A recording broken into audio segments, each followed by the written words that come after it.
Premature birth is the #1 killer of babies. Those who survive often face birth defects and complications that affect them for life. For hundreds of thousands of families in the United States, this is the hardest thing they will ever have to face. And it's even harder on the baby. March of Dimes is providing education and support to families and funding life-saving research to give every baby a fighting chance. You can help. Do something today. Give them tomorrow at marchofdimes.org/tomorrow. See that cute little dog in the pet store window? Chances are it came from a puppy mill, a breeding facility that forces caged, neglected, and often sick dogs to churn out puppy after puppy to be sold for profit. Meanwhile, millions of wonderful, healthy pets end up in animal shelters. This leads to the killing of more than 9,000 by the end of today.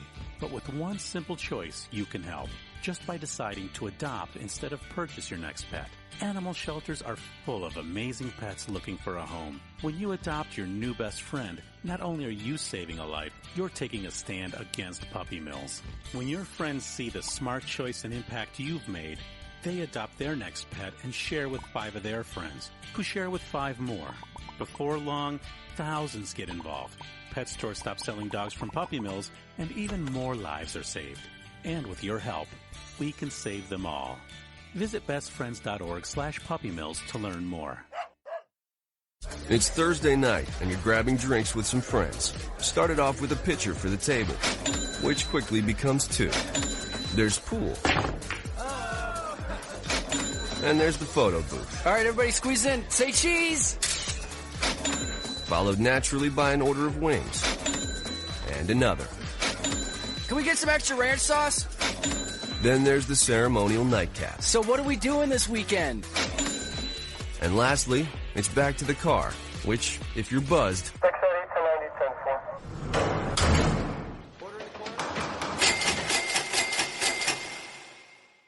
could be the most expensive night of your life. Getting pulled over for buzzed driving could cost you around $10,000 in fines, legal fees, and increased insurance rates. Nothing kills a buzz like getting pulled over for buzzed driving, because buzzed driving is drunk driving. Brought to you by the National Highway Traffic Safety Administration and the Ad Council.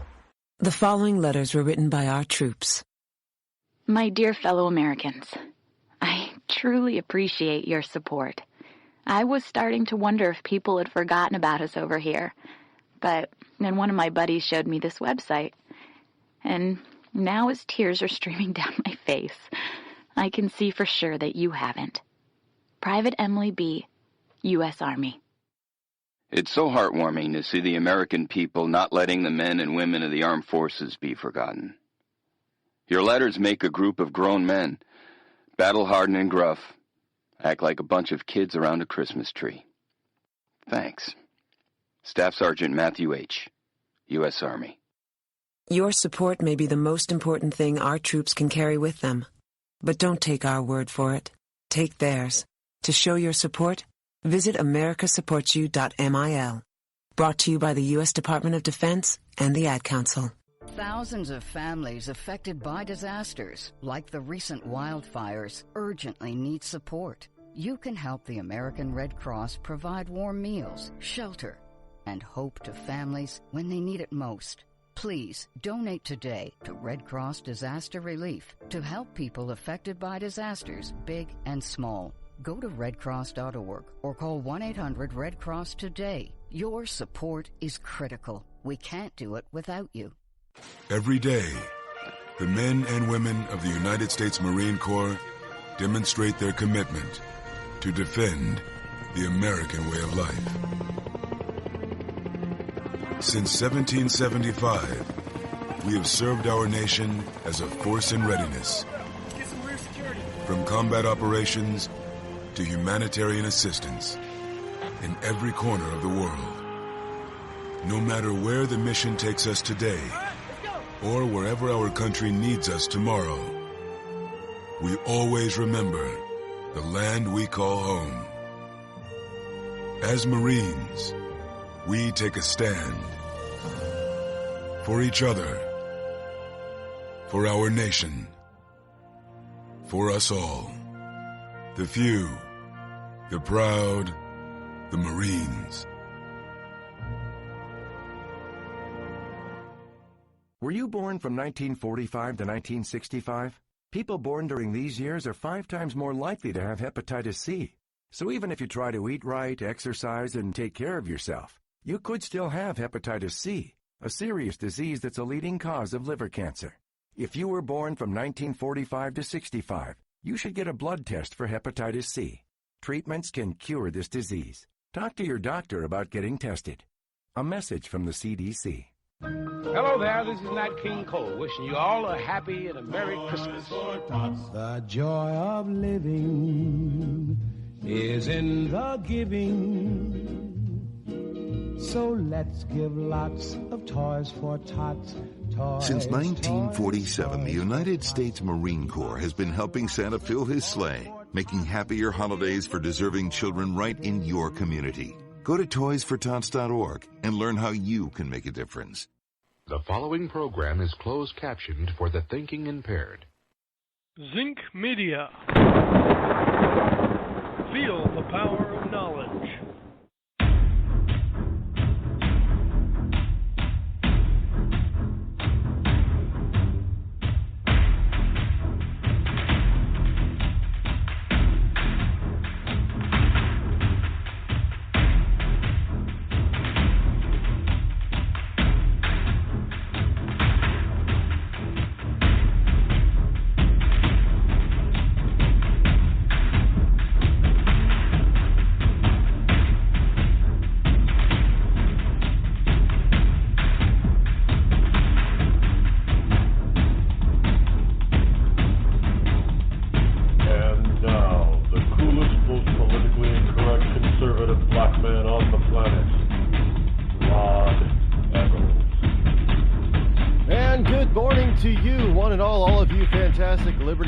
And ecclesiastites all across the globe. Of course, it is I, your lovable host, Rod, coming to you live on this, what is it, Friday morning. Welcome to Freedom Friday. Yes, indeed, it is. For those of you who are superstitious, I often say stupid-stitious, it is Friday, January number 13 in the year of our Lord 2017. We start off the year with a bang with a Friday the 13th. And I'm not talking about the movie either. That's right. It is Freedom Friday, which means that we take things a little bit lighter today. Most of the topics today are on a lighter note. And because we like to celebrate the weekend and the freedom that we're going to be getting back. Yes, indeed. Some of the freedoms that we are expecting to regain as by this time next week. This is the last full weekend of a President Barack Hussein Obama, because next weekend it should be President Donald John Trump. I do believe that is John is his middle name. And, yeah, everybody's getting really, really excited about it.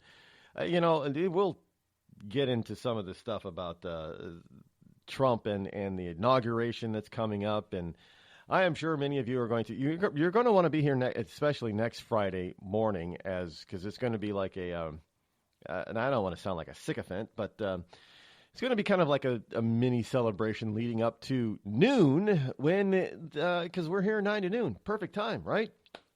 Eastern time, so it gets right up to the door of Donald J. Trump taking the oath of office. Lots of stuff is going to be changing in about a week. They're already, I guess they've already passed in the House a repeal of Obamacare. Is it in the House or was it the Senate? The Senate. I'm sorry, I got it backwards. And they're working on it in the House. And I guess Ryan has got to. You know what? I got some stats here, or a poll here. They shouldn't really worry so much about a replay. They got to stop letting the Democrats, who are now in the most minority that they've been in like 70 years. They just need to pay attention to what the American public is saying. American people, we just repeal it. Forget about any sort of replacement, folks. We don't, guys and girls in Washington, we don't need it. We don't want it. Get the hell out of our lives. our daily lives. I mean, we got our states and municipalities are in our lives daily as it is, enough as it is. I mean, in many places across the country. I'm surprised to find out how many places across the country there is an ordinance or a law against you leaving your keys in the ignition of your car in your own driveway when you're warming up your car. I know, it shouldn't. Yeah, well, there's a number of different reasons for it, but I'm really surprised by that. Anyway, one of the remind me to. I'm going to have to get to. I've tried a number of times to explain the difference between conservatives and libertarians. Because I'm still getting these folks that they run around and they tell me the only person, a lot of times they'll put in capital letters, the only person I trust on a federal level is Ron Paul. Well, Ron Paul is not an elected official anymore. And if I say, well, you mean his son Rand now, right? No, Rand's a sellout. What? You mean Ron Paul is not a conservative. I don't know how many times I've had to explain this to people. Ron Paul is these people, libertarians like to think of themselves as true conservatives. But if you actually go back in time to around the days of, our founders who were writing, some of them were true, near bat crazy libertarians. Some of them really didn't want a federal type of government. They didn't want they wanted just the 13 colonies to become 13 individual countries, 13 states, without any sort of federal union. They didn't want a union. If they did, they wanted if they were okay with a union, they wanted this very loose type of union that didn't really have a federal presence as we know it. It would have been more like a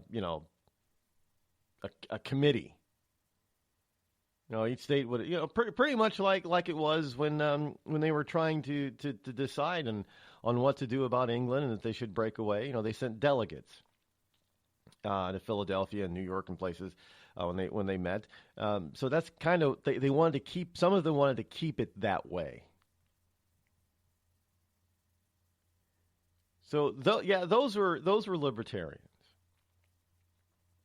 But the Constitution is not a libertarian type of document. It's a conservative document, not a libertarian document, where there is a good, strong central government, but with limitations. And today's government has gone way beyond its constitutional limitations, but that's what they put in place. It was a conservative idea that if they were really going to be a strong union, they needed to have a central place in order to be unionized, basically. Now, at first it was New York City, but then they started planning Washington, D.C., and they decided that this is how they were going to unionize. And they were going to unionize it in a federalist type of way, which is a very conservative notion, limited government. Now they expected that limited type of government to be carried over in the various states. And as we see, depending on the state, that didn't happen very, too well. I mean, look at California, New York State, just ridiculous. Illinois, just state after state now, it just seems like state regulation and laws have just gone overboard. But so there is this difference. And Ron Paul, they misunderstand and misconstrued what the founders wrote in the Constitution. Ron Paul was of the opinion that we weren't supposed to have a standing army, which was BS, basically. Here's a guy who wanted, in 1850, it was quite all right for there to be a minimal standing army because, Minutemen 1776 Minutemen, people that could be ready within a minute, that would be great. They could all be there but to have a professional, regimented military, it just can't be some ad hoc thing that people just, you go knock on somebody's door. The enemy's coming, and then they all grab their muskets. It doesn't work that way anymore. In order to have a professional soldier, and that's what you need when you're fighting wars today, is a professional soldier. It can't be a non-standing army. We've always, pretty much, for a good part of this country, we've had a standing army. Yeah, it's been pretty minimal in the first half of our history. But as we've seen at the start of World War I, World War II, when we had a standing army, that we still got, on occasion got thrashed. So you can't park. We've got most of our carriers parked right now in dock, and I read an article about some captains saying, yeah, not a big deal. We could be ready to go from cold to full startup in less than a week. Like, that's not going to work.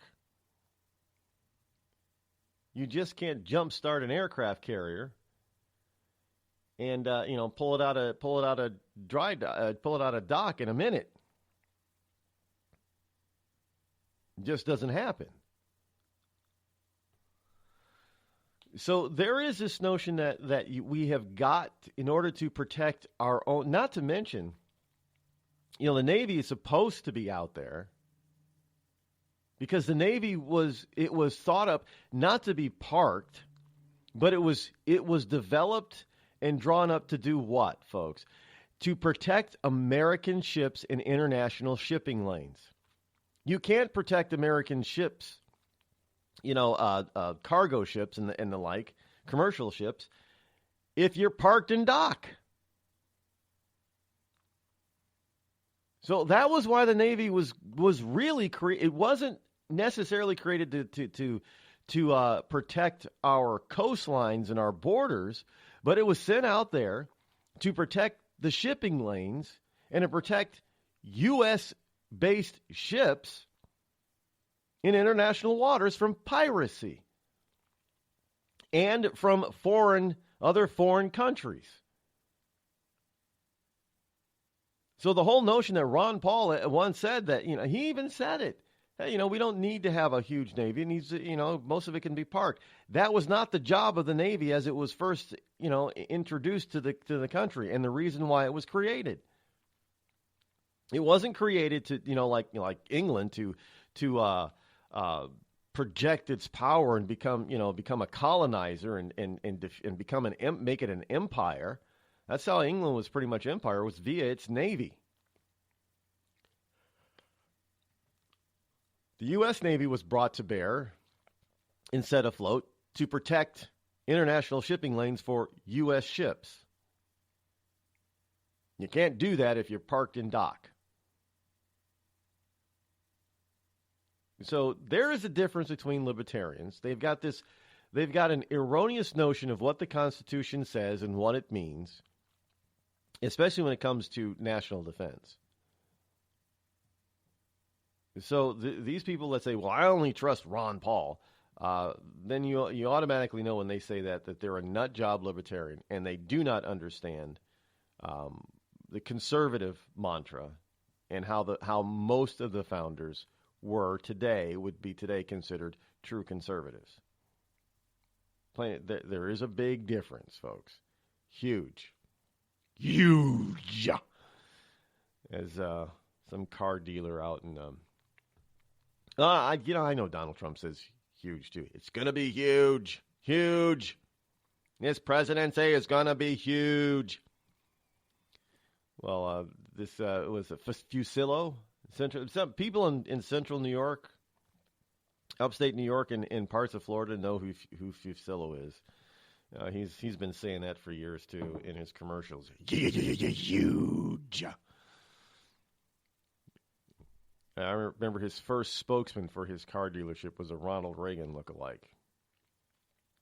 That guy, that guy started with one dealership. I think it was a Hyundai. Dealership. And he quickly started, and he wasn't even in a major metropolitan area. He wasn't in Syracuse. He was north of Syracuse. If you look on a map, he was north on 81, where he started. Now he's got some sort of what he calls an auto mall. This guy started, late 80s, early 90s, I think he started, with one dealership.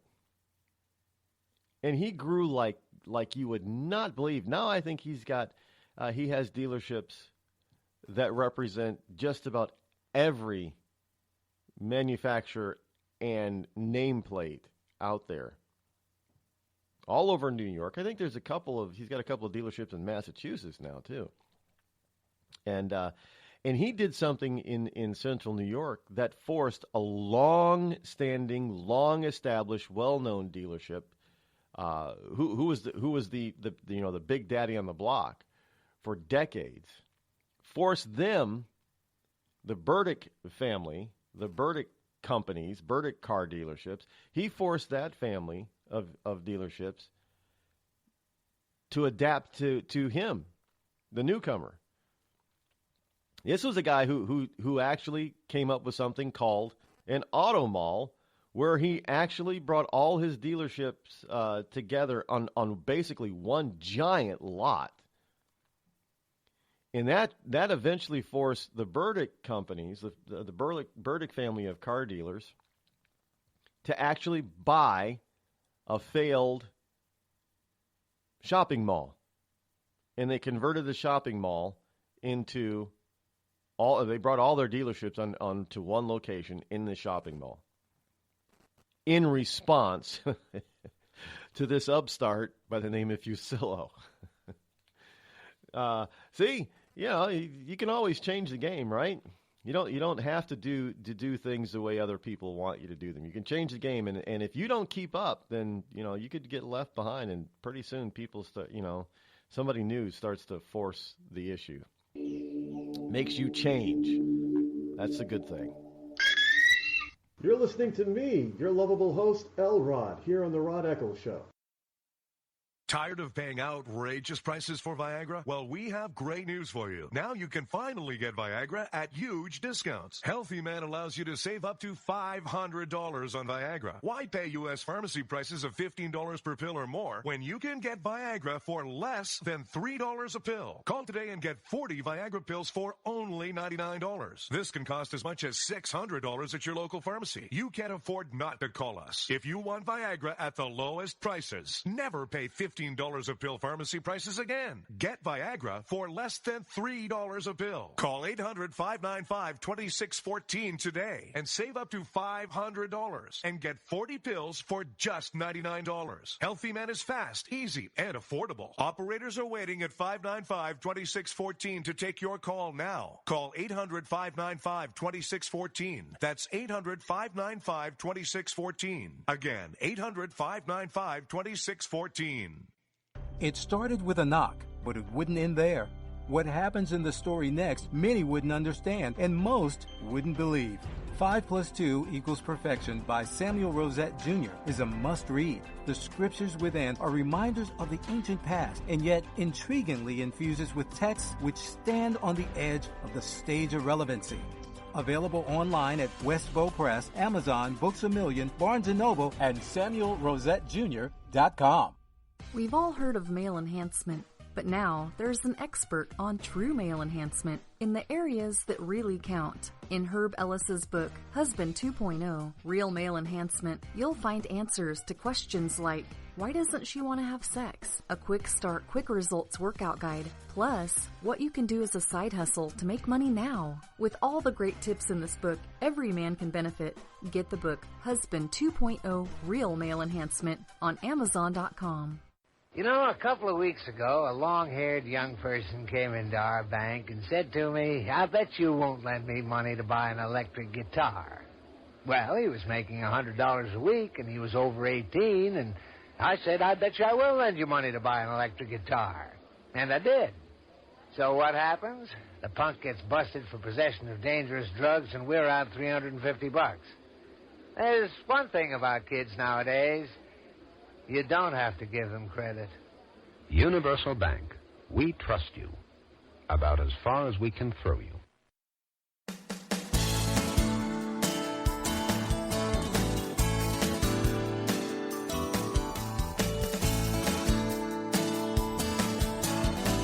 (603-835-3226) is the number to call should you wish to join me here live here on the Rod Eccles Show this Friday morning, which is the Freedom Friday edition of the Rod Eccles Show. You know, so all you got to do is just dial that number if you want. And just about anything goes this morning, as it does every Friday morning. I just ask that you keep it clean, please. You know, we don't want a lot of well, you can be a rabble rouser if you want. I don't mind if you're a rabble rouser. You can be a rabble rouser. How many people are, well, I mean, let's see a show of hands out there. I can see some people now saying, sure, he's on the radio. He can't see us. And some people are going to be thinking, wait, Rod can see us. Martha, you better cover up that camera on the computer because Rod can see us. I know there are people out there. Yeah, well, you never know. I could have hacked somebody's, you know, just like the Russians. I could have hacked your computer, and I can see you in your computer right now. Don't worry, folks. I don't have skills to hack a toy computer. Little, you know, those little what were those little frog things? I don't know. Lily pad, whatever it was. Remember those back in the day? I don't even have the skills to hack one of those things. I sometimes have a hard time putting batteries in some electronic devices, so you ain't got to worry about me hacking your computer. But I do make sure that I make it as difficult as possible for people to hack. Look, you know, you got to take your own precautions in this stuff. Any device that I have that has a well, except for my phone, but the phone's usually in my pocket. So, but any device that has a built-in camera on it, I usually keep that thing covered. So 2 of my 3 computers have a built-in camera. And, well, one of them I can't get into at the moment because the password got changed, and I don't know what the password has changed to, and I'm still trying to break back into my own computer. See, I can't even hack into my own computer. I'm not going to be able to hack into somebody else's. And the other one, I keep the little camera thing closed up, covered. Just because I've seen all these wonderful things. YouTube started taking them down a while back. Video recordings of people who've been hacked. And we've seen them. People have their computer open and they don't realize that they're being filmed, and they do all, especially women. They've done all, getting undressed in front of their computer, and they think their computer's off or not open to a particular page or browser, but somebody's looking in on them.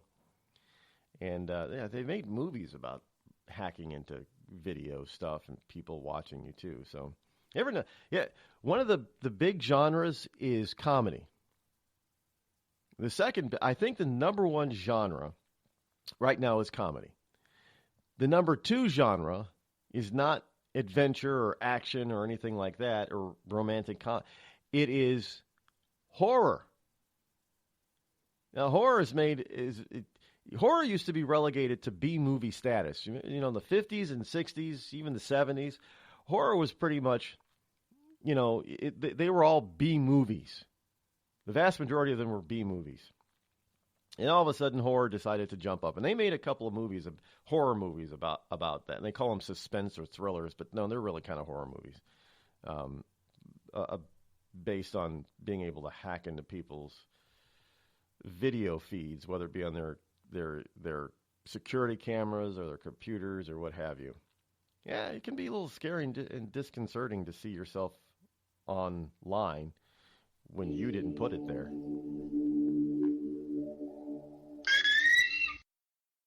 The Red Cross responds to nearly 66,000 disasters every year, most of them house fires. Red Cross President and CEO Gail McGovern says you need to develop an evacuation plan and practice it, especially with your children. It takes just 2 minutes for a home to be engulfed in flames. Practice those drills. We all think our kids know what to do. They don't. We need to teach them. We have started a large campaign where we're going into vulnerable communities and helping install smoke alarms. Already 92 lives were saved, and 4 of those lives were saved by a 5-year-old girl who remembered what we taught them during these fire drills, and she got her family out. We also have a slew of free apps that people can download onto their smartphones. It's what to do in every kind of disaster you can imagine, how to prepare and how to recover. To help support all the Red Cross does and to make a financial donation, go to redcross.org. That's redcross.org. I'm just so happy my father had a chance to see his kids before he passed. I just want to say thank you. When her father fell ill, the American Red Cross was able to help get Veronica's brother home from the Navy to speak to his father one last time. It's thanks to your donations that we can connect military families when they need it most. Please donate today at redcross.org. It's Thursday night, and you're grabbing drinks with some friends. Started off with a pitcher for the table, which quickly becomes 2. There's pool. And there's the photo booth. All right, everybody squeeze in. Say cheese! Followed naturally by an order of wings. And another. Can we get some extra ranch sauce? Then there's the ceremonial nightcap. So what are we doing this weekend? And lastly, it's back to the car, which, if you're buzzed,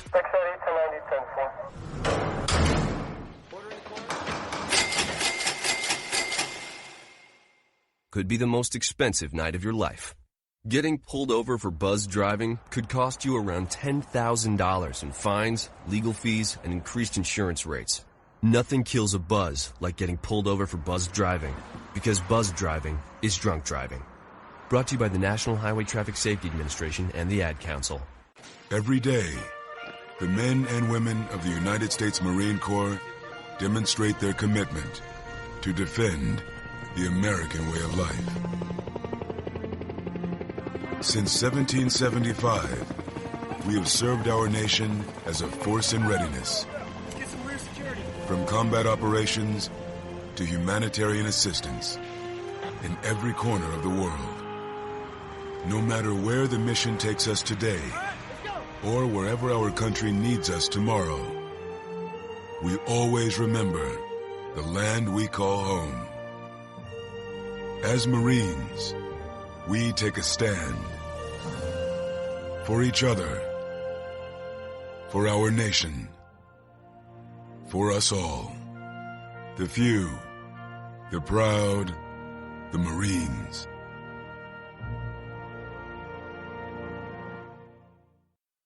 I considered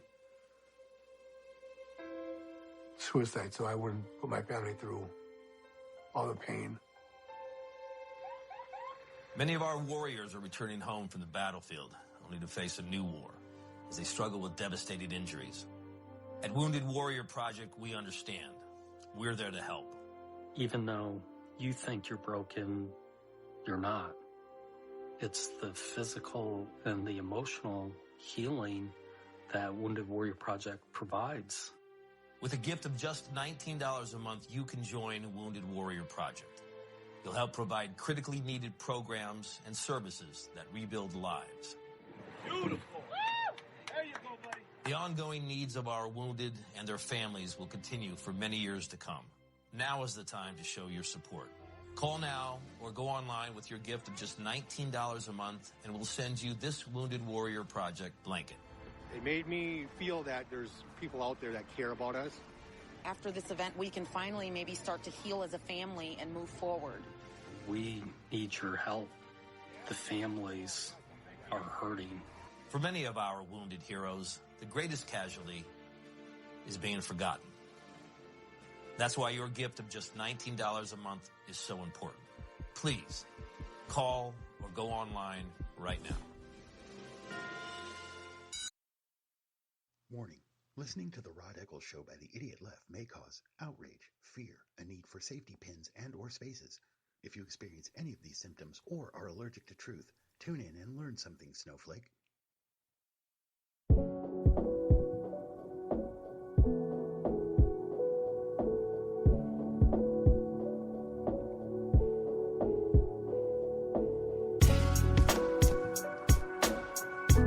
Six 603-835-3226. That is the number to call should you wish to join me here live here on the Rod Eccles Show on this Friday, Freedom Friday edition. 1 week out, folks, 1 week out. And then we will have not a president-elect Donald Trump and a President Barack Obama. We will have a President Trump and a former President Obama. I know a lot of people think that wish that could happen today. There are a lot of people that are thinking, well, I'll get to that more. I got a lot of stuff here in the Friday paper pile, but we'll get to some of that a little more serious stuff in just a moment. This morning I came across something. I was looking at something. And I'm thinking, hey, whatever happened to? Because I don't get the newspaper anymore. There was a time when I stopped getting the paper except for the Sunday. I used to only get the Sunday edition, and mostly it was because of coupons and comic strips. Comic, I don't, because anytime I want to read newspapers, I just go online and read any of them that I want. Most of them I can read for no cost. Why do I need to pay for a subscription? A lot of the newspapers are online, and they still get paid because they throw all those stupid ads at you anyway on online. So most of them you still see the ads. If it's a newspaper, how many people really pay attention to that? If you read a newspaper, unless it's a circular, the sales circulars, do you really pay attention to the ads in a newspaper? 99.9% of the time, no. And so I did. I guess at one time they did work, but nobody really pays attention to them now. Unless if they pull out a circular, that's different. They open it, then they know they're looking at an ad. But I only got the paper because of coupons, and I got caught up into those in one of those shows like the super couponers, extreme couponing. That was it. And I thought, hey, that would be kind of neat to be able to do that too. And as I did it for about a year, I realized it was a lot of work.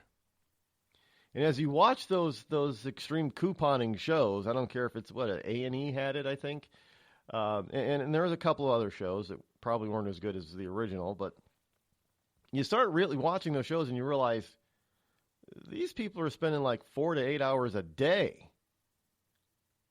It's a full-time job. They better be, just to save some money. Well, I guess if you can do it from home and you enjoy doing it, it's better than going out and getting a job, I suppose. But because some of these people, they probably, if they were smart, I've noticed how most of them do not seem to be very smart. It's this extreme couponing is a new kind of hoarding.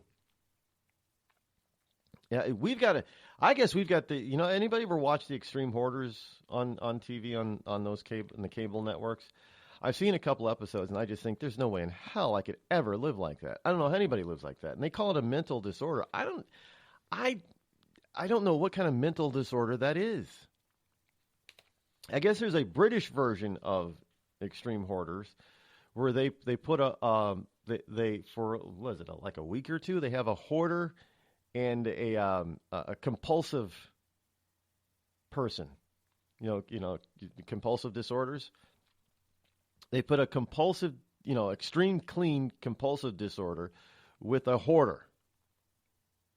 and they move this person into this hoarder's house for a week, and I saw half an episode. It was kind of hilarious. I mean, I would think that's cruel and unusual punishment to put a compulsive person who's extremely neat in it. You remember the TV show? I never watched it, but Monk.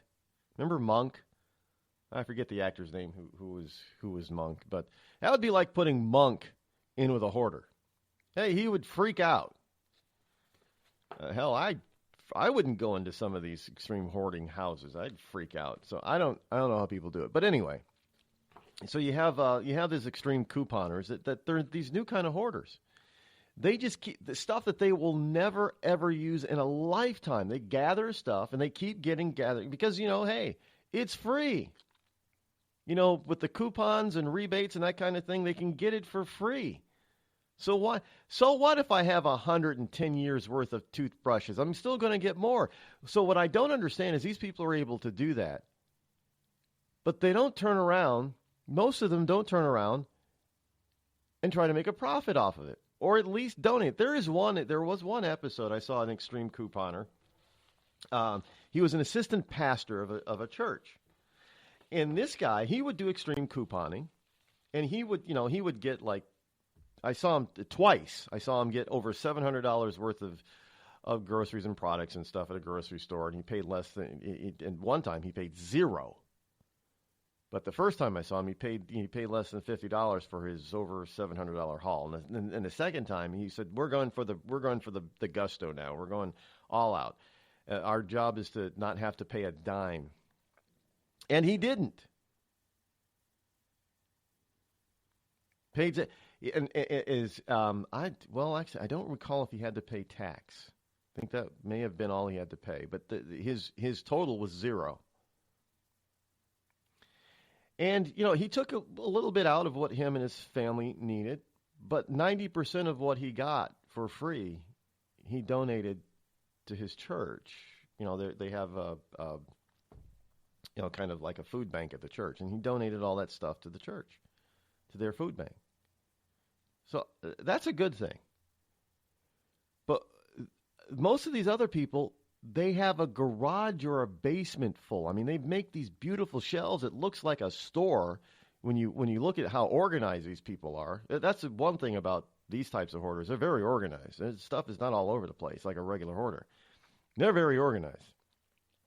So what I don't understand is I haven't seen an episode yet where any of them take all that stuff that they get for free or nearly free and make money on it. Now, how do you do that? You throw all that crap up on Amazon. And some of the other, even Walmart has it, and Sears has it, and individual sellers can put stuff up for sale. But Amazon is a big daddy of them all, and I don't see them putting that stuff up there. They just keep getting more and more and more because it's free. So you got 110 years worth of toothbrushes, but you don't sell them. You'll never use them, and you keep getting more.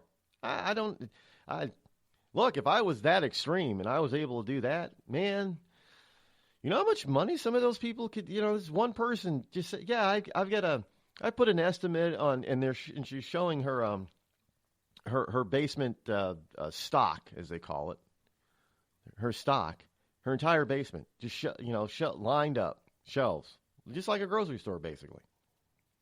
She estimated she had over $60,000 worth of product down there. And she had 3 freezers. Now, I don't know about you, but I don't know how you can go through that much frozen food. 3 freezers full of frozen product. Now, granted, I don't think you can sell frozen product via Amazon, so that'd be a little bit more difficult, but the rest of that stuff, non-perishable, don't sell it. You're never going to use it. Sure, there's another episode I saw where they have their stockpile in their garage, and the woman leaves the door unlocked, and she's told her entire neighborhood, basically her family and her neighborhood, if they need anything, to go in there and just take what you need. Just take what you need, please. And everybody respects that, it seems like. She says she's never had a problem. But again, she's a woman that goes out there and does extreme couponing, and she says if she spends more than $20 or more than a $20 bill whenever she shops, she's done it wrong, and she's depressed. So basically, she gets all of her crap for free too. But but I tried it for about a year, found out that it was a hell of a lot of work, and I had better things to do with my time. Now, there might be people out there under the sound of my voice that do extreme couponing or some version of it. And I say, good on you on that one.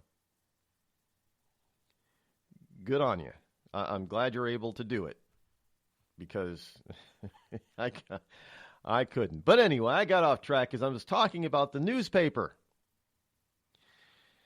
and why I don't buy them anymore because I don't need to. But I still have all those wonderful ads, in my face whenever I go to a lot of these online publications, and that's okay. And they got to be able to pay for it and keep their lights on and their computers running too. So if they do it by ads, I mean I understand that. Not a big. I just don't like it when they force me to alter my computer in order to accept their ads. No, I'm not doing that. I just won't go to you anymore. Some of them will say, well, we've noticed you have an ad blocker. Please turn it off. Now, most will ask gently to remind you to turn off the ad blocker so they can show you ads because their ad system is based on some sort of, however ad blockers work, I guess is spammy. So it blocks it because I go to plenty of websites where ads are plainly shown, but they're not spammy, obviously.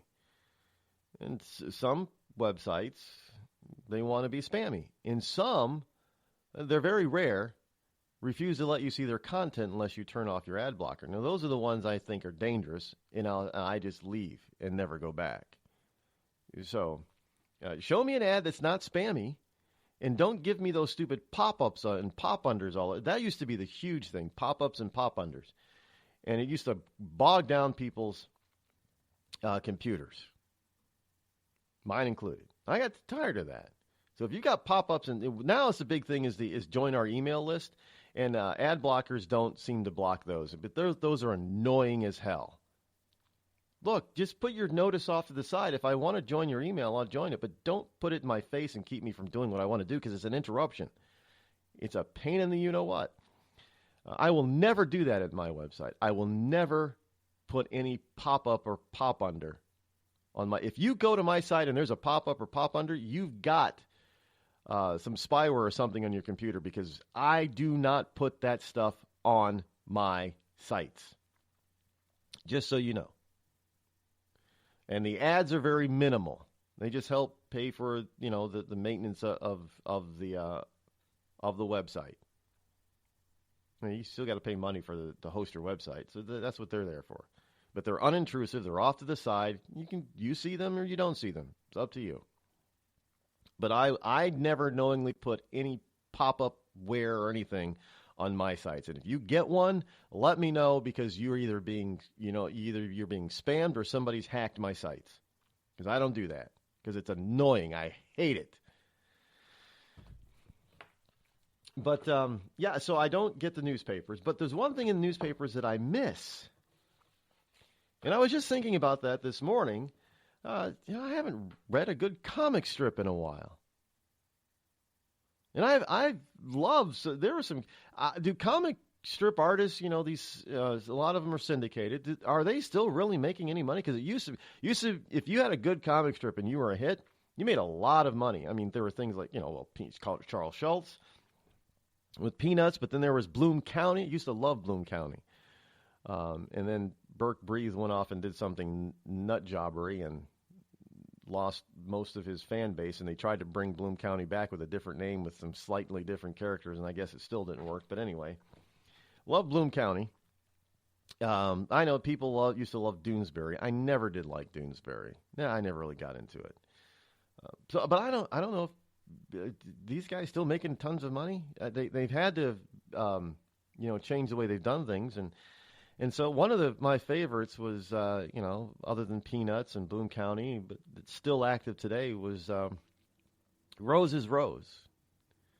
There's another one. I think that she's retired and they're just they're doing the Peanuts thing and just reprinting all the strips that she's done over the many years, and that is for better or for worse. That's another good strip. There are some Bloom County and Rose's Rose made me laugh out loud, literally reading something, and I'd crack up. But I don't know. Do people really read comic strips anymore? Is that what they get the papers? Do you just get Sunday newspapers just so you can get the comic strips and coupons and ad circulars, or do you read the daily? I mean, I don't read the daily on, I guess it's like a book. Maybe there's something about newspapers while you're sitting at breakfast reading the morning edition, but I never really did that either. So I guess maybe I'm not really missing the newspaper so much. If somebody were just to have a daily newspaper with just comics in it, now I might get that daily.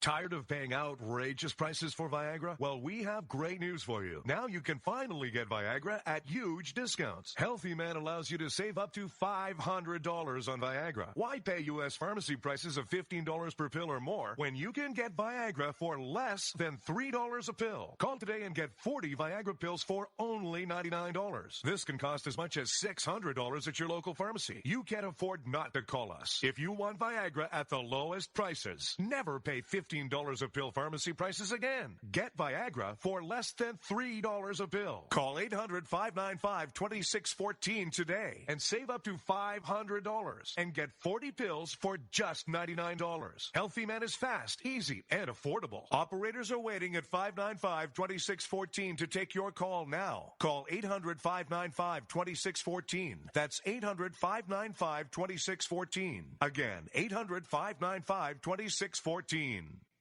It started with a knock, but it wouldn't end there. What happens in the story next, many wouldn't understand, and most wouldn't believe. 5 + 2 = Perfection by Samuel Rosette Jr. is a must-read. The scriptures within are reminders of the ancient past, and yet intriguingly infuses with texts which stand on the edge of the stage of relevancy. Available online at Westbow Press, Amazon, Books A Million, Barnes & Noble, and SamuelRosetteJr.com. We've all heard of male enhancement, but now there's an expert on true male enhancement in the areas that really count. In Herb Ellis's book, Husband 2.0, Real Male Enhancement, you'll find answers to questions like, why doesn't she want to have sex? A quick start, quick results workout guide. Plus, what you can do as a side hustle to make money now. With all the great tips in this book, every man can benefit. Get the book, Husband 2.0, Real Male Enhancement, on Amazon.com. You know, a couple of weeks ago, a long-haired young person came into our bank and said to me, I bet you won't lend me money to buy an electric guitar. Well, he was making $100 a week, and he was over 18, and I said, I bet you I will lend you money to buy an electric guitar. And I did. So what happens? The punk gets busted for possession of dangerous drugs, and we're out $350. There's one thing about kids nowadays. You don't have to give them credit. Universal Bank. We trust you. About as far as we can throw you.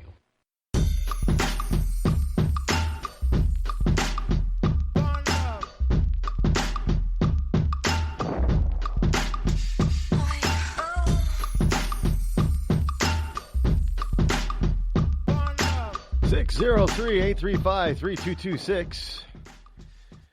As we're back, in the chat room, I have these people that I'm going to call them super fans, because that's what they are. I really thoroughly and highly appreciate them to no end. They really don't realize how much I do appreciate them. But kind of talking about making your own products versus buying all this stuff at the store, because coupons. The trouble with coupons is that you usually do get 90% of the coupons are stuff that you don't buy in the first place. But then look, these manufacturers and stores understand this, and they're trying to entice you to buy something that you normally would not buy. And that's the problem with and it's very difficult to get the coupons that you want, even online. Yeah, I did the whole thing. And you go to these different coupon websites, extreme coupon websites, and they tell you what coupons or where to get them. But the ones that you really want, they're hard to find if they even exist. However, I did see a woman at one point on that extreme couponer. She was a granola, basically. You know what we call the granola. She only bought organic stuff and natural stuff and food and products, and she was still able to do the same thing. Now, I don't know where the hell she found all those natural product and organic product coupons, because I sure as hell couldn't find them. But I don't buy a lot of chemical products, house cleaners and things. I make my own. And, something simple. You put some white vinegar, mix it with water, like a 50-50. If you want it to smell nice, not vinegary, you can put an essential oil in there or a lemon. Just drop a lemon peel in it. Smells really nice. It shines things up like you would not believe. You know what else shines and cleans your mirrors and your windows? And unless you have something really, really grimy, windows are really, but it works perfect and shines them like you would not believe. It's just rubbing alcohol, 70% rubbing alcohol. That's all I use. I don't buy Windex. I don't, and if you think that you need a little bit more cleaning strength in your glass cleaner, you get a bottle of rubbing alcohol, pour 2 capfuls of ammonia, just ammonia in there. What does Windex say? Yeah, we got ammonia D. Well, that's pretty much all it is. You know what Windex is? Windex is pretty much alcohol, ammonia, water, and coloring. And how much do you pay for that? Exactly. And I don't have to mix it, Rod. Well, you don't got to mix alcohol either. You just go to the store, and for like $1, you buy a bottle of 70% rubbing alcohol, and you take a spraying head, and and it fits right on there, and you stick it in there in the bottle, and you spray, and there you go. And alcohol does have disinfecting properties too, by the way. Hospitals use alcohol. They use, rubbing alcohol, basically. They use alcohol. So it's not like doesn't really clean or disinfect. Vinegar is also a natural, lemon juice, natural disinfectant. And people will put lemon oil. They'll squeeze a lemon peel, get some lemon oil, and put it in with another benign oil like walnut oil or olive oil or other natural wood oil, and make their own furniture polish. Yeah, no waxy coating. Like those others. I'm not going to name any, but there you have it. Yeah, it's stuff. You can be inventive. People make their own toothpaste. It works better than the stuff that you buy in the store. Whitening. You want to whiten your teeth? Use hydrogen peroxide and baking soda and salt, sea salt. Brush your teeth with that. You want to talk about whitening your teeth in about a week? There you go. No expensive, overpriced whitening toothpaste. Just saying.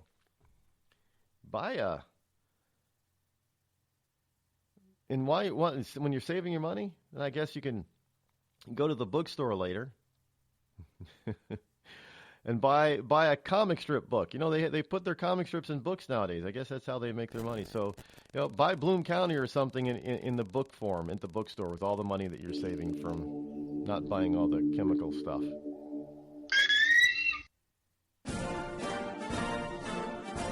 America is America because it is so American. The children, they are the future of children, and she loves the children. Diversity is diverse when diversity is diversified. For a future you can see for a future that brings with it all the hopes of tomorrow. By doing everything we did yesterday, we need a leader. We need a champion. We need her. Vote for me! It's enough now! Give me it! It's mine! I want it! Just give me it! I want it now! Stop asking questions and just give it to her already. Or you're a sexist racist. Paid for by criminals and idiots for Hillary Clinton, because let's face it, you'd have to be one or the other to vote for this complete monster. The Red Cross responds to nearly 66,000 disasters every year, most of them house fires. Red Cross President and CEO Gail McGovern says you need to develop an evacuation plan and practice it, especially with your children. It takes just 2 minutes for a home to be engulfed in flames. Practice those drills. We all think our kids know what to do. They don't. We need to teach them. We have started a large campaign where we're going into vulnerable communities and helping install smoke alarms. Already 92 lives were saved, and 4 of those lives were saved by a 5-year-old girl who remembered what we taught them during these fire drills, and she got her family out. We also have a slew of free apps that people can download onto their smartphones. It's what to do in every kind of disaster you can imagine, how to prepare and how to recover. To help support all the Red Cross does and to make a financial donation, go to redcross.org. That's redcross.org. Every day, the men and women of the United States Marine Corps demonstrate their commitment to defend the American way of life. Since 1775, we have served our nation as a force in readiness. From combat operations to humanitarian assistance in every corner of the world. No matter where the mission takes us today, or wherever our country needs us tomorrow, we always remember the land we call home. As Marines, we take a stand for each other, for our nation, for us all. The few, the proud, the Marines. The following letters were written by our troops. My dear fellow Americans, I truly appreciate your support. I was starting to wonder if people had forgotten about us over here, but then one of my buddies showed me this website, and now as tears are streaming down my face, I can see for sure that you haven't. Private Emily B., U.S. Army. It's so heartwarming to see the American people not letting the men and women of the armed forces be forgotten. Your letters make a group of grown men, battle-hardened and gruff, act like a bunch of kids around a Christmas tree. Thanks. Staff Sergeant Matthew H., U.S. Army. Your support may be the most important thing our troops can carry with them. But don't take our word for it. Take theirs. To show your support, visit americasupportsyou.mil. Brought to you by the U.S. Department of Defense and the Ad Council. On the battlefield, there's a saying America's military men and women live by. Never leave a fallen warrior behind. Ever. Off the battlefield, Wounded Warrior Project operates with the same goal. We leave no warrior behind. Wounded Warrior Project is a non-profit organization created to help our men and women returning home with the scars of war. Whether those scars are physical or mental, we're here to make sure that they heal. And whether it's helping those with post-traumatic stress disorder live a normal life again, or giving much-needed support to injured warriors in veterans' hospitals. Because no one deserves our help more than the men and women who risk their lives to keep us safe. Wounded Warrior Project. We never leave a fallen warrior behind. Ever. Learn more about what we do at woundedwarriorproject.org. Were you born from 1945 to 1965? People born during these years are 5 times more likely to have hepatitis C. So even if you try to eat right, exercise, and take care of yourself, you could still have hepatitis C, a serious disease that's a leading cause of liver cancer. If you were born from 1945 to 65, you should get a blood test for hepatitis C. Treatments can cure this disease. Talk to your doctor about getting tested. A message from the CDC. See that cute little dog in the pet store window? Chances are it came from a puppy mill, a breeding facility that forces caged, neglected, and often sick dogs to churn out puppy after puppy to be sold for profit. Meanwhile, millions of wonderful, healthy pets end up in animal shelters. This leads to the killing of more than 9,000 by the end of today. But with one simple choice, you can help. Just by deciding to adopt instead of purchase your next pet. Animal shelters are full of amazing pets looking for a home. When you adopt your new best friend, not only are you saving a life, you're taking a stand against puppy mills. When your friends see the smart choice and impact you've made, they adopt their next pet and share with 5 of their friends, who share with 5 more. Before long, thousands get involved. Pet stores stop selling dogs from puppy mills, and even more lives are saved. And with your help, we can save them all. Visit bestfriends.org/puppymills to learn more. Thousands of families affected by disasters, like the recent wildfires, urgently need support. You can help the American Red Cross provide warm meals, shelter, and hope to families when they need it most. Please donate today to Red Cross Disaster Relief to help people affected by disasters, big and small. Go to redcross.org or call 1-800-RED-CROSS today. Your support is critical. We can't do it without you. You want to know what time it is? It's time to bring the rain. Zinc Media. Feel the power of knowledge.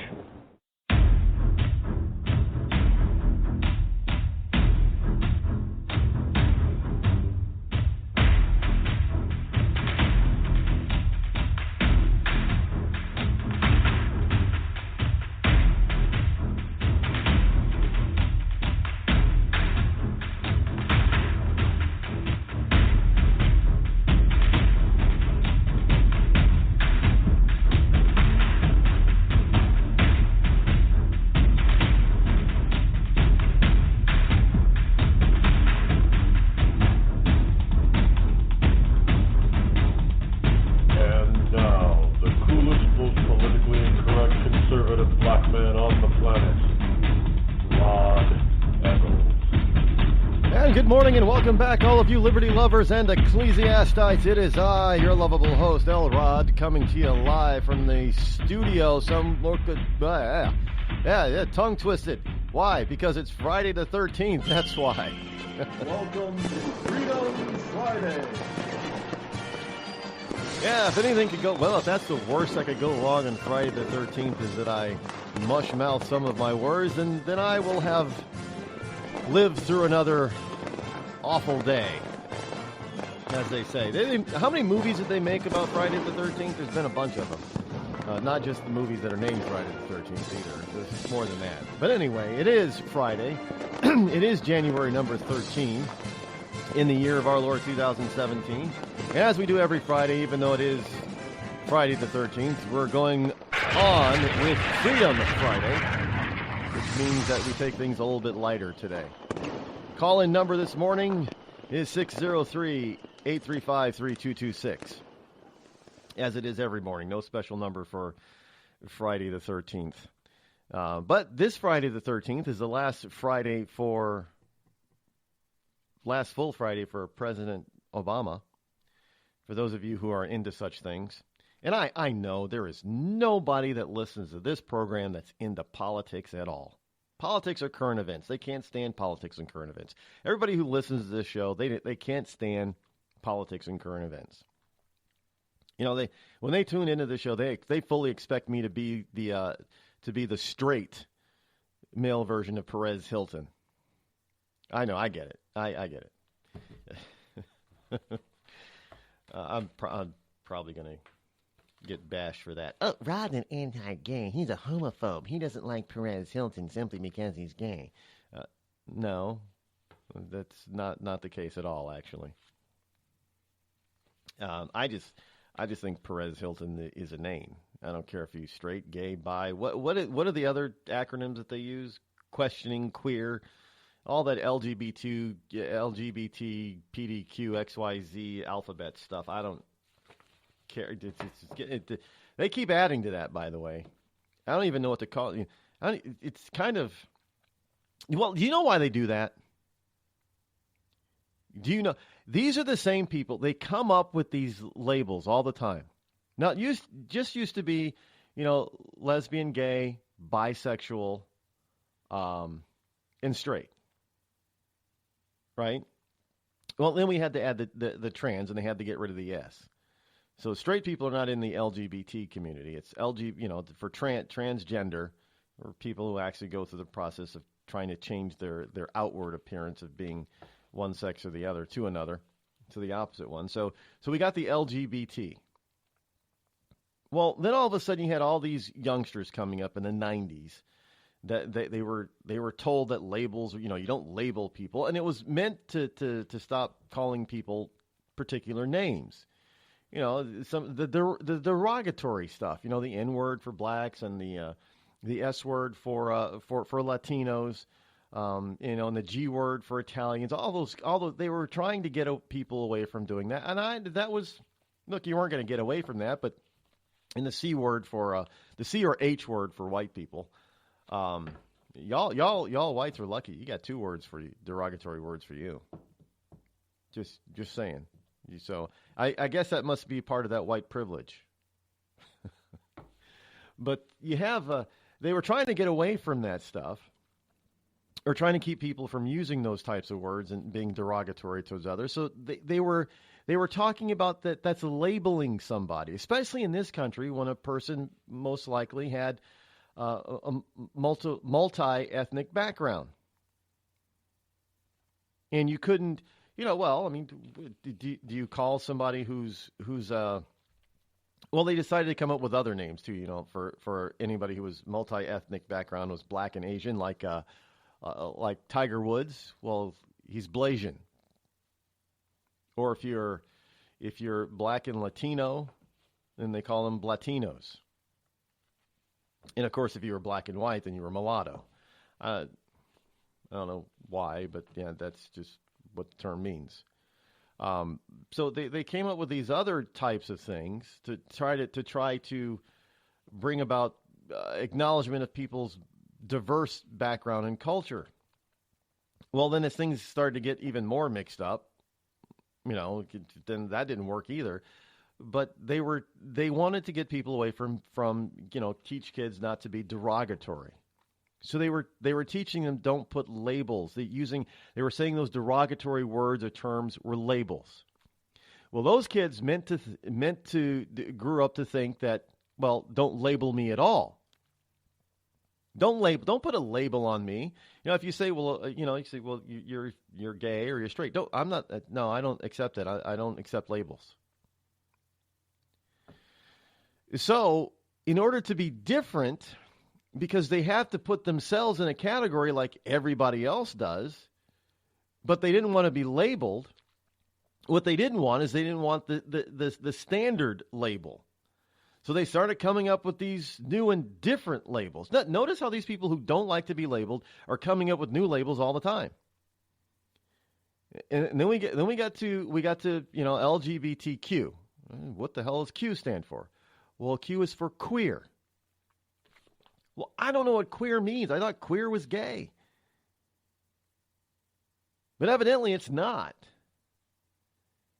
And then they had to add another Q. Because, some kids were confused. They didn't know. They didn't really know if they were or if they weren't. So they were questioning. Okay, that's one label I do understand. And you want to, because kids don't know what the hell they are half the time. It's a questioning period. Okay, question. Because, they're all confused anyway. They get all this confused stuff. And then they started adding all these other things. And I know there's the A one now, which is asexual, but asexual, people who really aren't interested in sex, and there are people out there like that. They're not attracted to either sex. They're not interested in sex at all. I don't know how that's physiologically possible. I don't know how, but it is. Now, I'm not talking about people who abstain from sex, like like priests and monks and nuns and stuff, but people who just genuinely have no sex drive, whatever, and they have no attraction to men or male or female. Well, they're called asexuals. But I don't see that in the LGBT alphabet, though. They're pretty much like bisexuals as far. Did you know that gays and lesbians don't like bisexuals? I hear it all the time. Somebody says, "Well, I'm bi." "Oh, honey, you're gay." Well, okay. Guess you know that person more than they know themselves. Fine. And what are some of, there are a ton of others out there now. So that's why I say, LGBT, XYZ, PDQ, because they come up with a new label for the people that don't like to be labeled more and more. Seems like every day there's a new one. I can't keep up anymore. I just think it's kind of strange that the people that have always said that they don't want to be labeled, don't put a label on me. They invent new labels all the time. I guess if you have another label, it prevents you from being labeled somehow. It's circular reasoning, which is why I don't understand it, because it's illogical. But it is what it is, folks. I'm right because you've run into it yourself. Everybody out there has run into stuff like this. I don't know. Geez, I'd have hated to see some of these kids today run around in the 80s. Remember the 80s? Well, we had the punk rockers, and the punk rockers split off into the you had the punk rock, and you had the goths, and you had the glams, and you had the glam rockers and stuff. Glam rockers are not punk rockers, by the way. They were not. They were glam rockers. And of course you had the, what did they call they weren't really boy bands, but like Wham. They weren't glam. They were something, there was another name for them, and I can't remember what it was. Remember when George Michael and his partner, well, not partner, but, partner in the group, they weren't, what were they? Were they bubblegum pop? They were bubblegum pop, right? I think that was it. That was a term. No, bubblegum pop was more like New Edition when they were actually kids. Remember when they started out as kids and New Kids in the Block. That was bubblegum pop. Pretty much, you know what for you modern people that don't know what New Edition was like when they first started, or New Kids in the Block, just think of Justin Bieber when he first got started. When he was 14 years old on YouTube. Yeah, he was bubblegum pop. Now, some people are like, don't make fun of Justin. Justin's a hero. He's a god. I love Justin. Please, this is a little punk. Did you hear, this is some of the more weightier matters that have happened overnight that you probably need to know about, is Obama ends the Cuban wet-foot, dry-foot refugee status. And he did it immediately, effective immediately. Now, I know some of you out there are probably thinking, well, did they come over here? And that's, we've always railed against that, Rod. We didn't like this, those people coming here but usually what happens with the wet foot, dry foot type of thing, the reason why it was instituted all those years ago is because most of those people were if they left Cuba, because they couldn't leave legally, it's kind of like communist. Anybody from another the USSR, if you were able to get here, you were most likely going to be able to stay because you were considered to be a political refugee. And that's the same still with Cubans. Yeah, I know it's only 90 miles away, but that's, 90 miles over water. You can't swim 90 miles. Well, most people can't.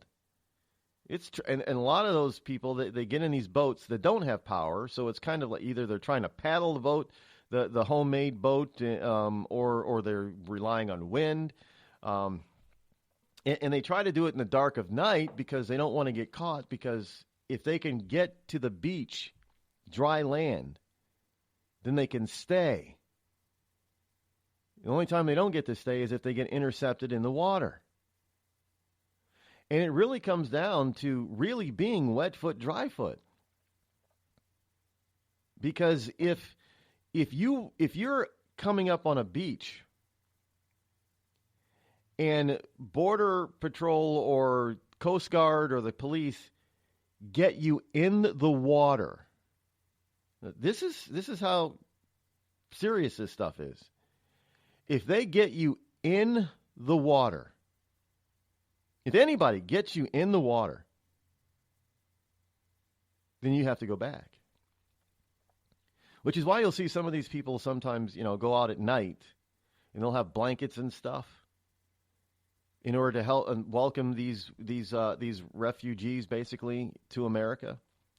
They can't go into the water to help them up. They can't help them because as soon as an American citizen or anybody on dry land touches them and they're in the water, they didn't make it and they have to go back. But if they can get 1 foot at least onto dry land, away from the water, out of the water, then they get to stay here. That's basically how it works. Well, Obama's ended that. And you're not going to, well, you probably will believe why. And we'll get to that when we get back. Don't go away, folks. You're listening to the Rod Eccles Show, the coolest, most politically incorrect, conservative black man on the planet. Tired of paying outrageous prices for Viagra? Well, we have great news for you. Now you can finally get Viagra at huge discounts. Healthy Man allows you to save up to $500 on Viagra. Why pay U.S. pharmacy prices of $15 per pill or more when you can get Viagra for less than $3 a pill? Call today and get 40 Viagra pills for only $99. This can cost as much as $600 at your local pharmacy. You can't afford not to call us. If you want Viagra at the lowest prices, never pay $15 a pill pharmacy prices again. Get Viagra for less than $3 a pill. Call 800-595-2614 today and save up to $500 and get 40 pills for just $99. Healthy Man is fast, easy, and affordable. Operators are waiting at 595-2614 to take your call now. Call 800-595-2614. That's 800-595-2614. Again, 800-595-2614. It started with a knock, but it wouldn't end there. What happens in the story next, many wouldn't understand, and most wouldn't believe. 5 + 2 = Perfection by Samuel Rosette Jr. is a must-read. The scriptures within are reminders of the ancient past, and yet intriguingly infuses with texts which stand on the edge of the stage of relevancy. Available online at Westbow Press, Amazon, Books A Million, Barnes & Noble, and SamuelRosetteJr.com. We've all heard of male enhancement, but now there's an expert on true male enhancement in the areas that really count. In Herb Ellis's book, Husband 2.0, Real Male Enhancement, you'll find answers to questions like, why doesn't she want to have sex? A quick start, quick results workout guide. Plus, what you can do as a side hustle to make money now. With all the great tips in this book, every man can benefit. Get the book, Husband 2.0, Real Male Enhancement, on Amazon.com. You know, a couple of weeks ago, a long-haired young person came into our bank and said to me, I bet you won't lend me money to buy an electric guitar. Well, he was making $100 a week, and he was over 18, and I said, I bet you I will lend you money to buy an electric guitar. And I did. So what happens? The punk gets busted for possession of dangerous drugs, and we're out $350. There's one thing about kids nowadays. You don't have to give them credit. Universal Bank. We trust you. About as far as we can throw you.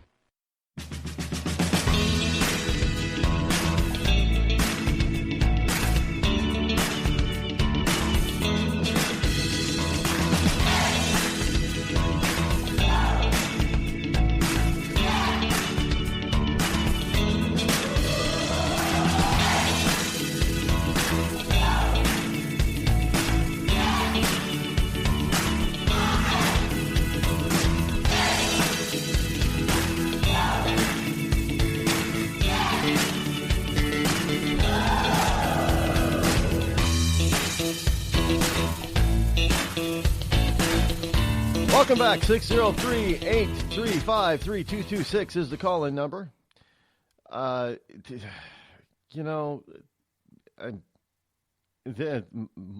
not even going to address that. Michael Ian Black. Who is Michael? I know Michael Ian Black. I know he's an actor. I'm just trying to remember what he's. Yeah, that's how important these people are.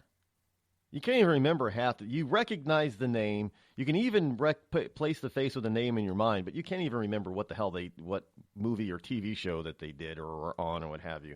That's how important these people are to most of us. I know there's a few of us that live and die by what the celebrity does, but most of us, half the time we don't even remember what they did. Yeah, I'm sure, like you, we have, or like me, you've got your favorite actor or actress. I mean, I've always enjoyed Will Smith's stuff. Now, I haven't seen every single movie that Will Smith has made, but I can honestly say there has not been a Will Smith movie that I have seen that I did not like. And I've said that over and over again.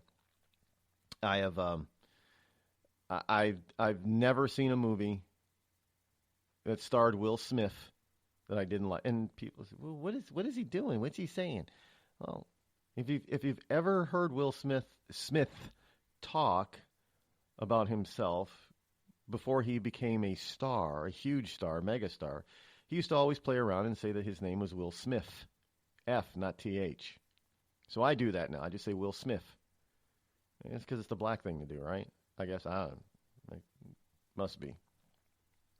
Kind of like, that the English Cockney accent, they also have troubles with the TH. Instead of saying things like three, TH, three, they say free. Yeah, and that's just their accent. So, but anyway, I don't give much credence to what these idiots say or think anymore. I really don't. But we've got this issue with Obama now. I mean, his last day. This guy has done more. He's done more in the last month of his presidency than he's probably done the previous 7.5 or 7.9 years that he's been in office. I mean, it's just ridiculous, some of the things that he's doing, and we'll get into some of those throughout the program today. Hopefully, we'll be able to get to those. But one of the things that he's done already is he's put the kibosh on this wet foot, dry foot thing with Cubans. And now understand, Cubans were the only ones out there now that this pertained to. There is not another nationality or an ethnic group on this planet that got this special consideration. Well, not even communist Chinese get this special. Well, obviously they're not going to travel. Is it 3,000, 4,000, 5,000, 6,000 miles to get here by boat? That's not going to happen. Well, even Hawaii is probably 3,000 or 4,000 miles. It's not going to happen. But even they didn't have that type of wet foot, dry foot type of thing. But for Cubans, they did. And they couldn't go to Puerto Rico, which is really odd. They had to come to the mainland. Now, this is how I understand the it's not really a law, but the policy. This is how I understand. Now, somebody who's smarter about these types of policies than I am, they can correct me if I'm mistaken on this, but I don't believe that they could go to Puerto Rico because Puerto Rico is much closer than trying to get to Florida. Now, I think they had to come to the mainland. They had to, and I don't think it was just minimum. If they somehow got blown off and they ended up in Texas or Louisiana or something, I think they still, it's wet foot, dry foot, they got to stay. But they had to come to the mainland. I don't think they could go to Puerto Rico, but Obama's just swept that under the rug now. And he swept it under the rug. So basically this is a visa-free path for Cubans who make it to U.S. soil. No longer is relevant. thanks to basically to a pen stroke by President Barack Hussein Obama. And he's done it for a reason, folks. And it's not the reason that you think. Or maybe you do think it. If you listen to this program, you probably know. But I'll tell you right next. Don't go anywhere. The Red Cross responds to nearly 66,000 disasters every year, most of them house fires. Red Cross President and CEO Gail McGovern says you need to develop an evacuation plan and practice it, especially with your children. It takes just 2 minutes for a home to be engulfed in flames. Practice those drills. We all think our kids know what to do. They don't. We need to teach them. We have started a large campaign where we're going into vulnerable communities and helping install smoke alarms. Already 92 lives were saved, and 4 of those lives were saved by a 5-year-old girl who remembered what we taught them during these fire drills, and she got her family out. We also have a slew of free apps that people can download onto their smartphones. It's what to do in every kind of disaster you can imagine, how to prepare and how to recover. To help support all the Red Cross does and to make a financial donation, go to redcross.org. That's redcross.org. I'm just so happy my father had a chance to see his kids before he passed. I just want to say thank you. When her father fell ill, the American Red Cross was able to help get Veronica's brother home from the Navy to speak to his father one last time. It's thanks to your donations that we can connect military families when they need it most. Please donate today at redcross.org. It's Thursday night, and you're grabbing drinks with some friends. Started off with a pitcher for the table, which quickly becomes 2. There's pool. And there's the photo booth. All right, everybody squeeze in. Say cheese! Followed naturally by an order of wings. And another. Can we get some extra ranch sauce? Then there's the ceremonial nightcap. So what are we doing this weekend? And lastly, it's back to the car, which, if you're buzzed,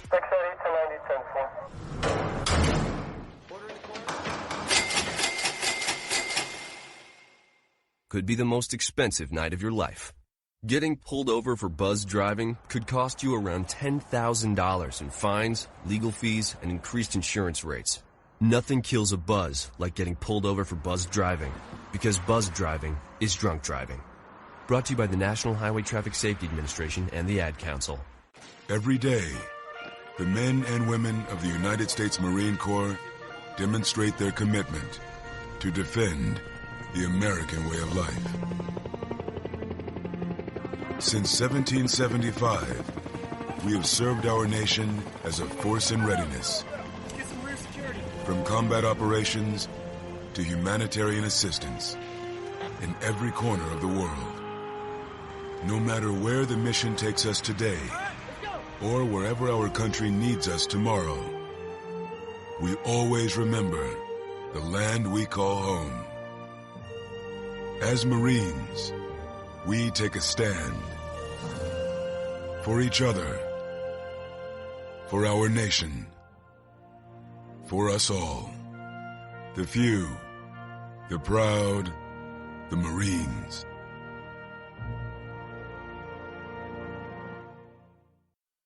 I considered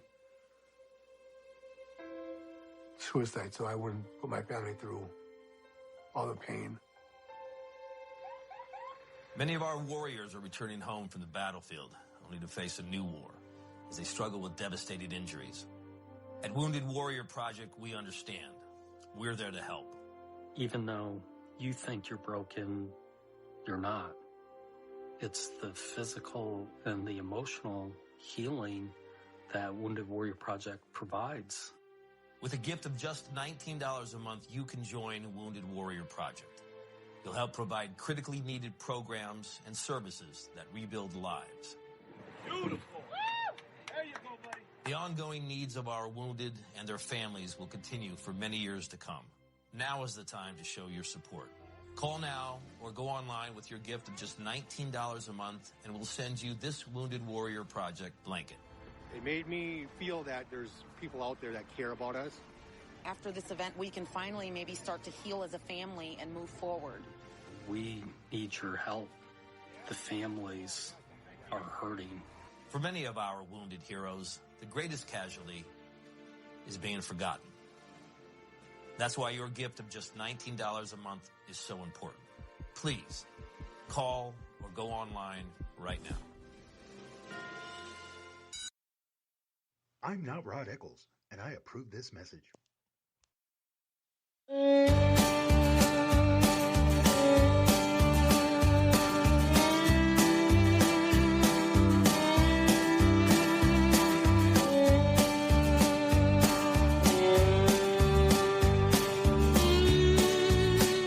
Welcome back.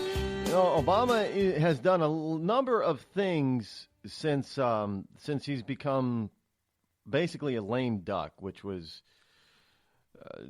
the day at the day at November 9th, day after the election, when everybody realized and understood that it was serious that Donald Trump had won the election.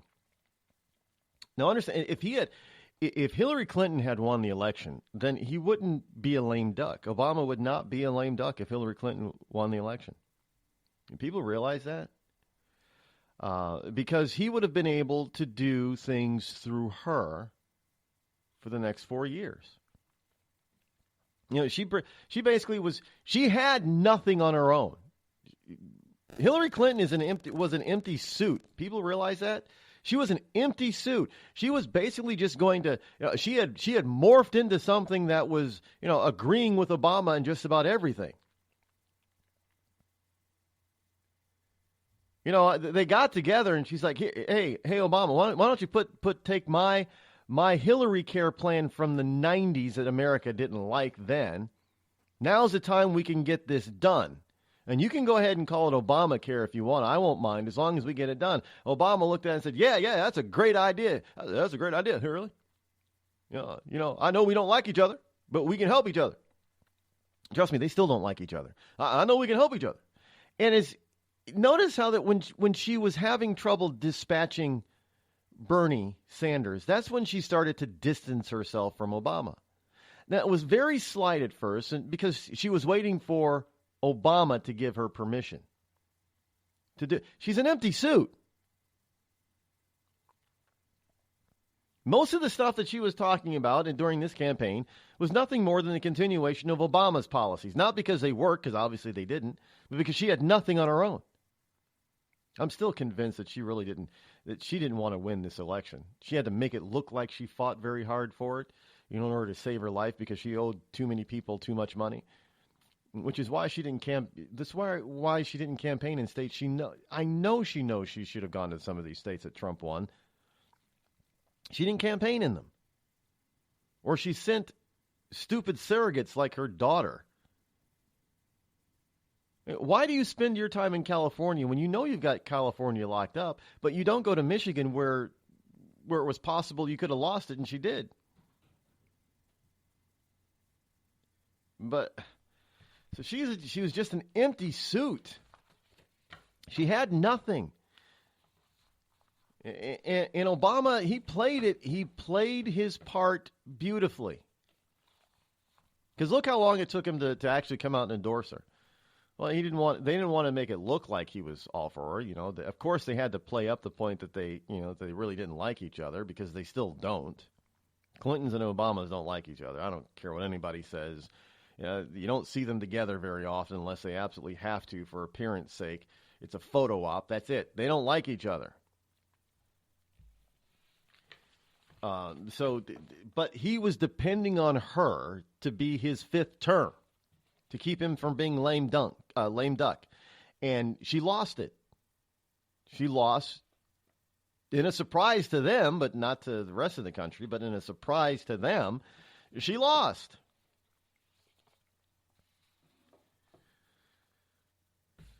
And then she probably went into a depression funk simply because maybe she thought her life was over, literally, because somebody would be coming after her, because she isn't going to be able to fulfill all of those what is expected of her from all of that cash that they got through their Clinton Foundation, all those payoffs and bribes. I'm convinced of that, too. So Obama's had to do some things in order to try to save or protect his legacy, because Hillary won't be there to help enshrine it. And he's doing everything that he possibly can, all this stuff in order to try to hamstring Donald Trump as he gets in office his first 100 days. He's trying to just load him up with stuff that he thinks Donald possibly can't handle, so some of it's going to stick. And one of the things that he's done is just get rid of this wet foot, dry foot thing. And the reason is, it isn't because it's unfair to the rest of the world. I know some of you think, well, he's just trying to make things more fair because, Democrats always talk about things being fair. Well, if he wanted to make things fair, and things were pretty fair, because, most people that come here illegally, they don't get to they get to stay simply because they Obama hasn't been deporting anybody.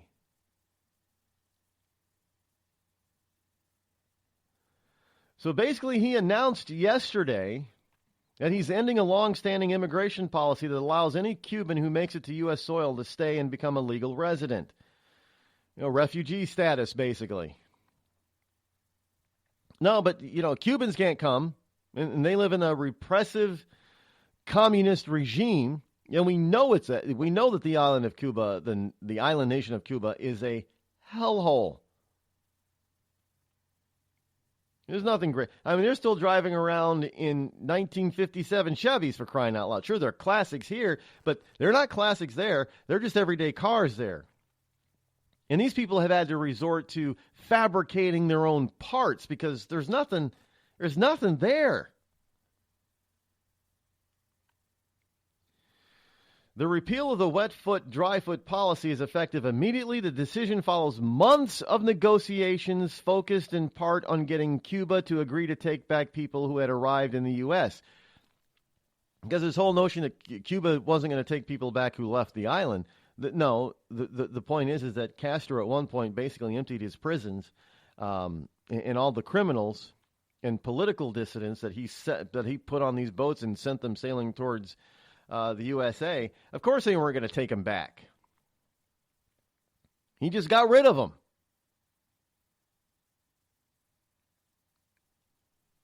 But if you're a regular everyday citizen of whom, they think that you're normally law-abiding, oh, no, they don't. It's like China. They don't let you leave. You got to go through, jump through hoops in order to leave.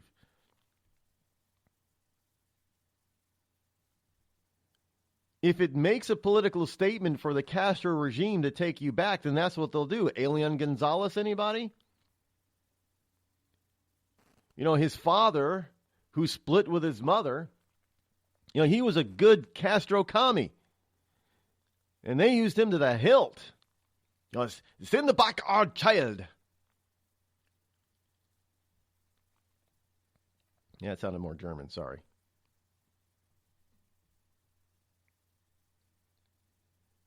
Look, we'll have no more chit-chat. You send back Elian Gonzalez so his father can raise him right in the Cuban way.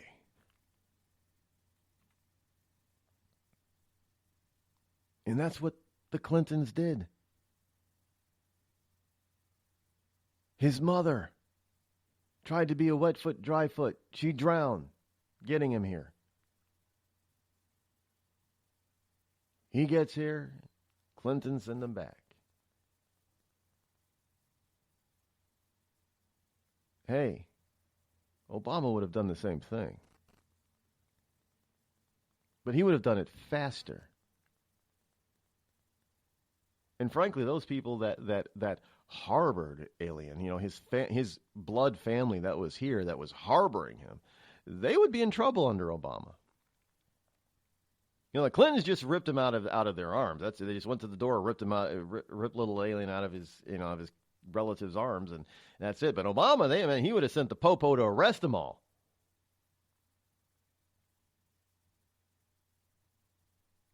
That's what he would have done. Don't doubt me on that. But the reason is so he can continue his policy of opening relations and normalizing relations with Cuba. See, that's been a whole issue with Cuba. The Castro regime has never liked this wet foot, dry foot thing unless they could use it to their advantage, like emptying their prisons. But they've never liked this wet foot, dry foot thing. This whole notion, well, they've got to agree to take all these people back if they come here. That was never an issue. The problem is that if those people go back, most of them were considered to be political dissidents and enemies of the state, and they were thrown in jail. That's why those people didn't want to go back. It wasn't because... any repressive regime, if you got from the former USSR, Soviet Union, from the former communist, total red China communism, China, not the modern version, but the former version before they opened up, if you got sent back, you became a political prisoner. You went to a jail or a gulag. I don't know where they sent most of their political dissidents in China, but I do know that they sent Russia sent most of theirs to Siberia. You didn't want to go back. You escaped from East Germany to West Germany, and West Germany said, no, you got to go back to East Germany. They didn't want to. They would have rather died than go back. It's the same thing with Cuba even today. These people don't want to go back. The interesting thing is that since we've so-called normalized Cuban relations and we've put our embassy, open an embassy back there, Americans have gone to Cuba. Not in droves, but there's been a trickle of Americans.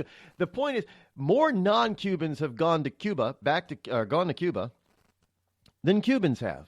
And the Cubans that are here in this country will tell you they're afraid to death that if they step foot off the airplane and on the tarmac in Cuba, that they will be arrested and they will never make it back to the U.S. So they refuse to go back because they're too damn scared. For good reason.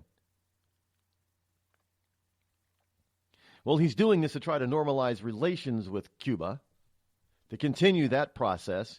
Yes, with a dictatorship, a regime that definitely oppresses its people.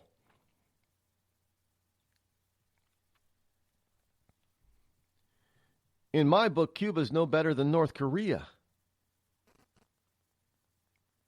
The people are suffering almost equally horrible treatment.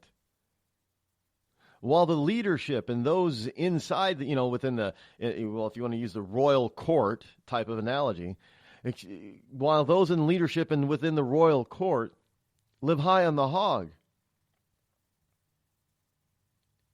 What was it? I heard upon Fidel Castro's death, was there some estimate of his worth? It was in the billions of dollars.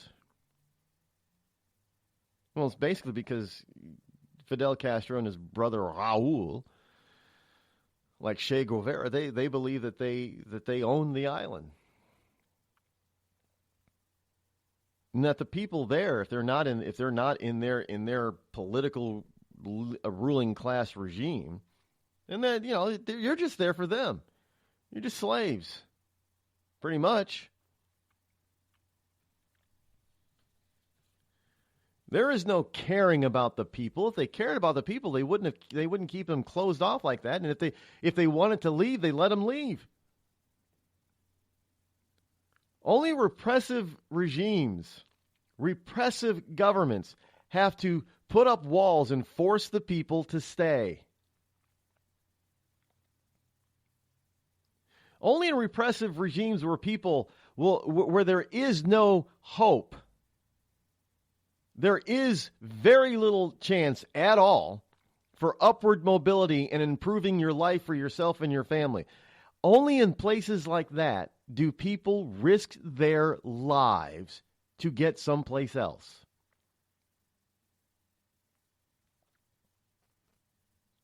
Mexico is pretty much the same way, although Mexico isn't necessarily a repressive communistic regime, but Mexico is awful as far as economic opportunity is concerned. Many of the Central America. Do you see a lot of people from Ecuador trying to wet foot, dry foot, basically to the United States? No. Why? Because Ecuadorians have decent economic opportunity, where many Mexicans don't. Guatemala is the same way, although Guatemalans usually try to get here legally. And Cubans have no hope either. That's why they're willing to risk their very lives to get here. And this guy, Obama, he just closed the door for many of them now. Because now if they leave, they're going to be marked because they're going to have to come back if they're caught. And that's surely either a prison sentence or a death sentence.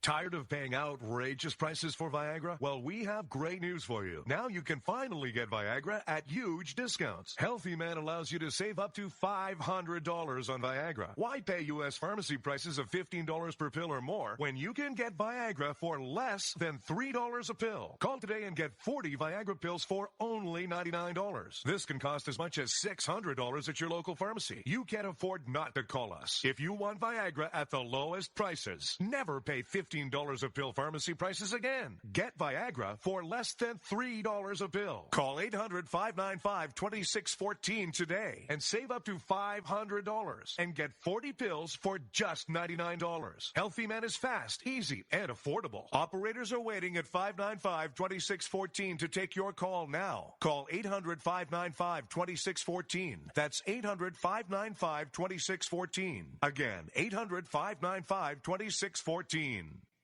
It started with a knock, but it wouldn't end there. What happens in the story next, many wouldn't understand, and most wouldn't believe. 5 + 2 = Perfection by Samuel Rosette Jr. is a must-read. The scriptures within are reminders of the ancient past, and yet intriguingly infuses with texts which stand on the edge of the stage of relevancy. Available online at Westbow Press, Amazon, Books A Million, Barnes & Noble, and SamuelRosetteJr.com. We've all heard of male enhancement, but now there's an expert on true male enhancement in the areas that really count. In Herb Ellis's book, Husband 2.0, Real Male Enhancement, you'll find answers to questions like, why doesn't she want to have sex? A quick start, quick results workout guide. Plus, what you can do as a side hustle to make money now. With all the great tips in this book, every man can benefit. Get the book, Husband 2.0, Real Male Enhancement, on Amazon.com. You know, a couple of weeks ago, a long-haired young person came into our bank and said to me, I bet you won't lend me money to buy an electric guitar. Well, he was making $100 a week, and he was over 18, and I said, I bet you I will lend you money to buy an electric guitar. And I did. So what happens? The punk gets busted for possession of dangerous drugs, and we're out $350. There's one thing about kids nowadays. You don't have to give them credit. Universal Bank. We trust you. About as far as we can throw you.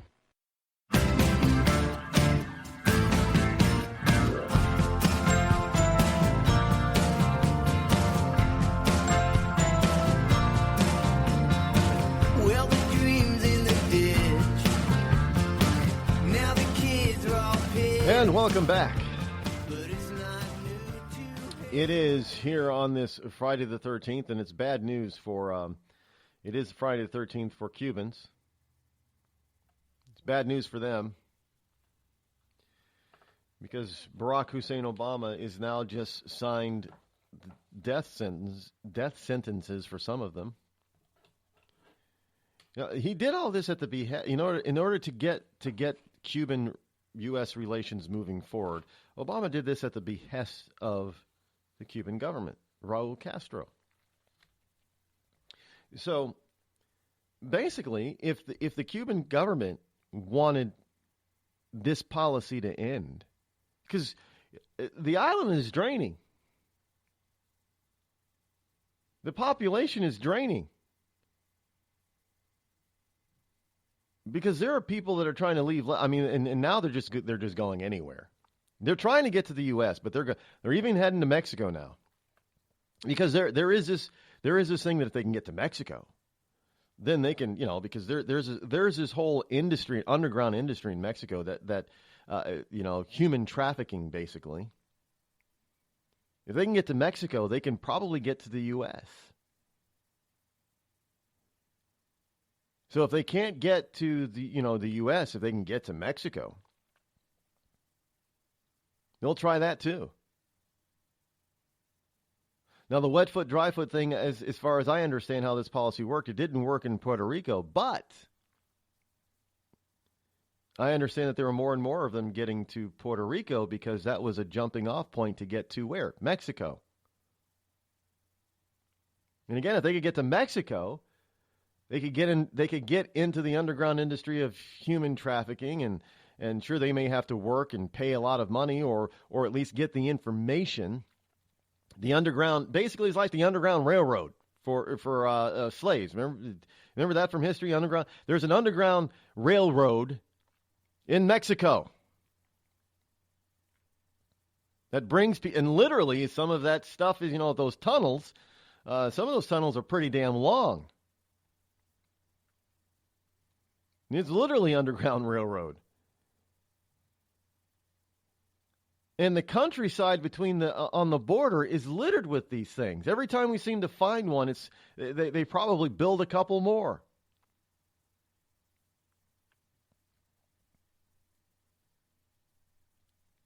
And the interesting thing is that these are just not hollowed out dirt tunnels. These are pretty sophisticated systems because these things are used for not only trafficking people, and many times, they could, if there's a cave in, they could care less if the people are trapped in there, but it's also used for running illicit drugs across the border without being detected.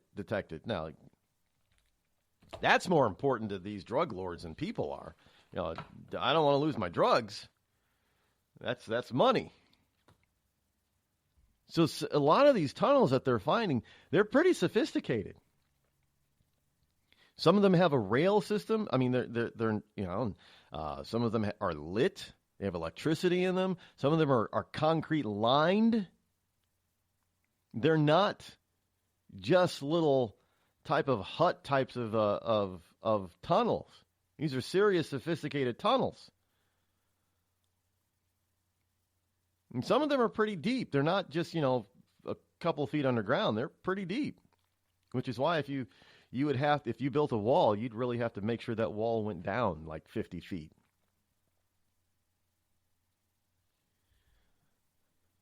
No, but these people, they want to leave.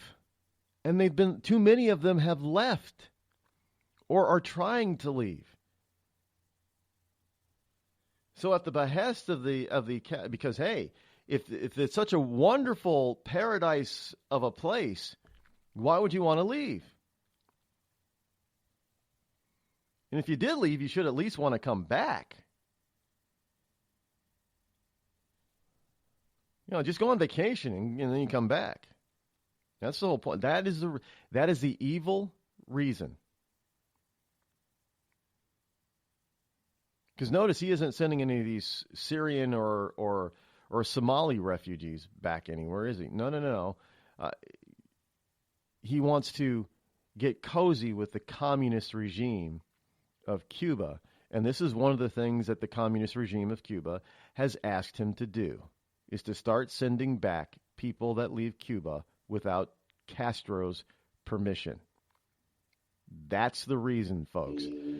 Don't doubt me.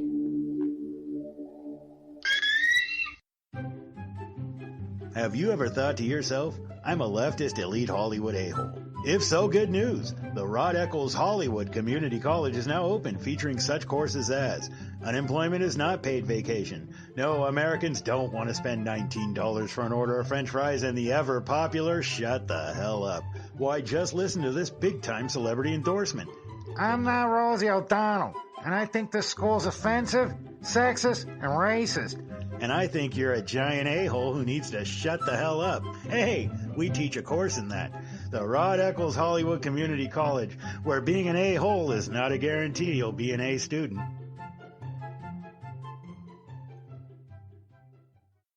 The following program is recommended for mature individuals and may contain material unsuitable for morons, cretins, and dishwipes. If you are a moron or a member of the PTL Club, please turn off your radio, because we don't need any more stupid, narrow-minded, pencil-neck geeks who wouldn't know the First Amendment if it came up and bit them on the butt. Thank you. The Red Cross responds to nearly 66,000 disasters every year, most of them house fires. Red Cross President and CEO Gail McGovern says you need to develop an evacuation plan and practice it, especially with your children. It takes just 2 minutes for a home to be engulfed in flames. Practice those drills. We all think our kids know what to do. They don't. We need to teach them. We have started a large campaign where we're going into vulnerable communities and helping install smoke alarms. Already 92 lives were saved, and 4 of those lives were saved by a 5-year-old girl who remembered what we taught them during these fire drills, and she got her family out. We also have a slew of free apps that people can download onto their smartphones. It's what to do in every kind of disaster you can imagine, how to prepare and how to recover. To help support all the Red Cross does and to make a financial donation, go to redcross.org. That's redcross.org. Every day, the men and women of the United States Marine Corps demonstrate their commitment to defend the American way of life. Since 1775, we have served our nation as a force in readiness. From combat operations to humanitarian assistance in every corner of the world. No matter where the mission takes us today, or wherever our country needs us tomorrow, we always remember the land we call home. As Marines, we take a stand for each other, for our nation, for us all. The few, the proud, the Marines. The following letters were written by our troops. My dear fellow Americans, I truly appreciate your support. I was starting to wonder if people had forgotten about us over here, but then one of my buddies showed me this website, and now as tears are streaming down my face, I can see for sure that you haven't.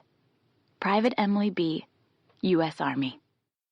It's so heartwarming to see the American people not letting the men and women of the armed forces be forgotten. Your letters make a group of grown men, battle-hardened and gruff, act like a bunch of kids around a Christmas tree. Thanks. Staff Sergeant Matthew H., U.S. Army.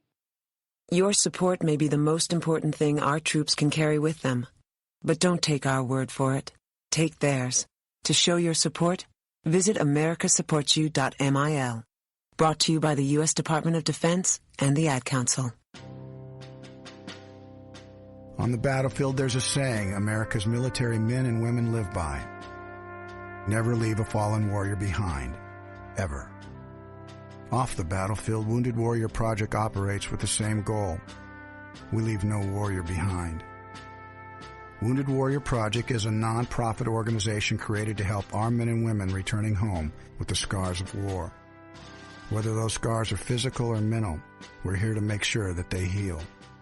And whether it's helping those with post-traumatic stress disorder live a normal life again, or giving much-needed support to injured warriors in veterans' hospitals. Because no one deserves our help more than the men and women who risk their lives to keep us safe. Wounded Warrior Project. We never leave a fallen warrior behind. Ever. Learn more about what we do at woundedwarriorproject.org.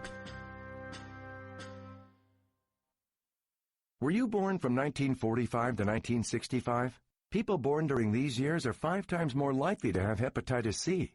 So even if you try to eat right, exercise, and take care of yourself, you could still have hepatitis C, a serious disease that's a leading cause of liver cancer. If you were born from 1945 to 65, you should get a blood test for hepatitis C. Treatments can cure this disease. Talk to your doctor about getting tested. A message from the CDC. See that cute little dog in the pet store window? Chances are it came from a puppy mill, a breeding facility that forces caged, neglected, and often sick dogs to churn out puppy after puppy to be sold for profit. Meanwhile, millions of wonderful, healthy pets end up in animal shelters. This leads to the killing of more than 9,000 by the end of today. But with one simple choice, you can help. Just by deciding to adopt instead of purchase your next pet. Animal shelters are full of amazing pets looking for a home. When you adopt your new best friend, not only are you saving a life, you're taking a stand against puppy mills. When your friends see the smart choice and impact you've made, they adopt their next pet and share with 5 of their friends, who share with 5 more. Before long, thousands get involved. Pet stores stop selling dogs from puppy mills, and even more lives are saved. And with your help, we can save them all. Visit bestfriends.org/puppymills to learn more. Thousands of families affected by disasters, like the recent wildfires, urgently need support. You can help the American Red Cross provide warm meals, shelter, and hope to families when they need it most. Please donate today to Red Cross Disaster Relief to help people affected by disasters, big and small. Go to redcross.org or call 1-800-RED-CROSS today. Your support is critical. We can't do it without you. You want to know what time it is? It's time to bring the rain. Zinc Media. Feel the power of knowledge.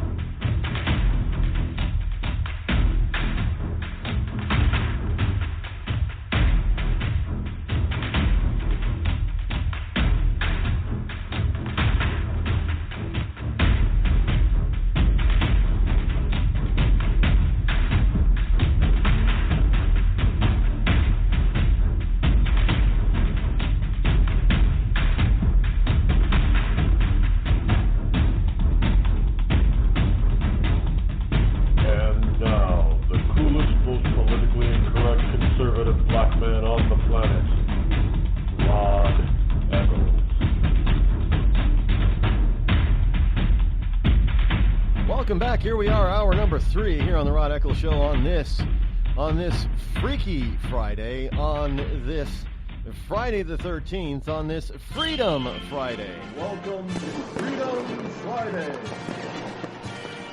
Yes, indeed, it is January number 13, the year of our Lord 2017, a week away, in about, 6 days, 1 hour. Basically, we'll have President Trump, and that's a good thing for a lot of people. That's a good thing for the entire country. There are people out there folks, anyway, we just take things a little bit lighter here on Fridays. Call-in number is 603-835-3226, but here's a topic that is not so lighthearted. There are folks out there that are sounding warning buzzers over a Trump presidency. They're literally, these people are not nut jobs either. There are people talking about Trump going down in history like John F. Kennedy. There are a lot of people in this country today that think that John F. Kennedy his assassination was an inside job. Sure, there was collusion, they think, with the Soviet Union, but they think it was done with the help of one of our intelligence agencies, like the NSA or CIA. And there are because they think this because of the massive cover-up. Now, there is no doubt about it, folks. There is a massive cover-up over the John F. Kennedy assassination still to this very day. I don't care how you look at it. That man that was in that factory or apartment window, whatever that place was not the only shooter. There were way too many people on the ground that say that there were two shots coming from two different directions. You know, the old grassy knoll thing? And if you look at the president's head, each time he was shot, it would tell you from the direction that the bullet came from. Or bullets. There were two. Plain and simple. And if we look at when they're looking at measuring the wounds, the path that the bullets took, there's no way in hell that they both came from the same gun at the same elevation. So we know that there is this massive cover-up, which is why a lot of Americans, that know about this stuff, or probably was around back then and alive, and they look at this stuff today, and they're saying that there is a massive cover-up, and the only way there could be such a massive cover-up is if people at high levels, secretive levels, like our intelligence agencies, like the CIA, were involved at some point, at some level. And this is what people are thinking about Trump, because we know Trump in our intelligence community is leadership is not really getting along. He's talked about changing the way they do business and doing away with some of these powers. Obama just gave the NSA some more powers, and I'll get into that next. Talking about taking away some of the powers that these agencies have on spying on us, the American citizen. Well, they're not nobody likes having power taken away from them. And these people will do anything that they possibly can. They will fight as hard as they have to in order to keep what they've gotten. Doesn't matter what it is. It's all about, it isn't about the American way of life. It's about their power and what they get to do. And what they get to do to you and me. Trump talks about some of that stuff is going to go away. So there are people that really are thinking and afraid for Donald Trump's well-being. And trust me, folks, Mr. Trump is thinking about that too. He's no fool. There was an article a couple of weeks ago about him keeping some of his own security staff. Well, that's the reason why. And they were saying, well, that's traditionally the realm of the Secret Service, and how is that going to work out? Well, you know what? The president can have anybody that he wants on his security detail. Do people realize that? The people don't realize that. They think that the Secret Service is the only purveyor of presidential. No, the president, if the Secret Service says, Mr. President, we don't think that you should do that, it's too dangerous, the president can say, okay, well, what would you suggest? Or he could say, figure it out, I'm doing it. Or I'm going there. And you're going to bring this person or have this person involved. The president gets to dictate who's on his detail. Did you know that? He can dictate it. He can say, I want, they'll say the president has requested you on his detail. No, basically the president's ordering. If the president wants a particular person, man or woman, as his prime bodyguard, basically, then that's who it's going to be. No ifs, ands, or buts. So if the president decides that his personal chief of security is going to be by his side, Secret Service cannot do anything about it. Now, I'm not disparaging the Secret Service, but, their history has been very good, but there's also some very dark spots in Secret Service history, is there not?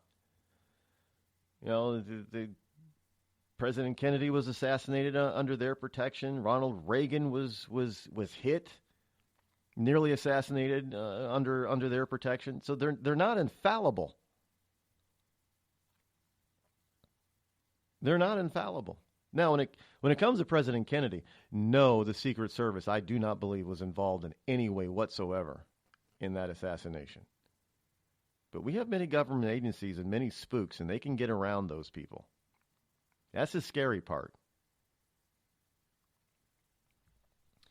But yeah, there are people who are genuinely, and listening to some of these liberal nut jobs out there, the way they talk and speak, and that's another cause for concern.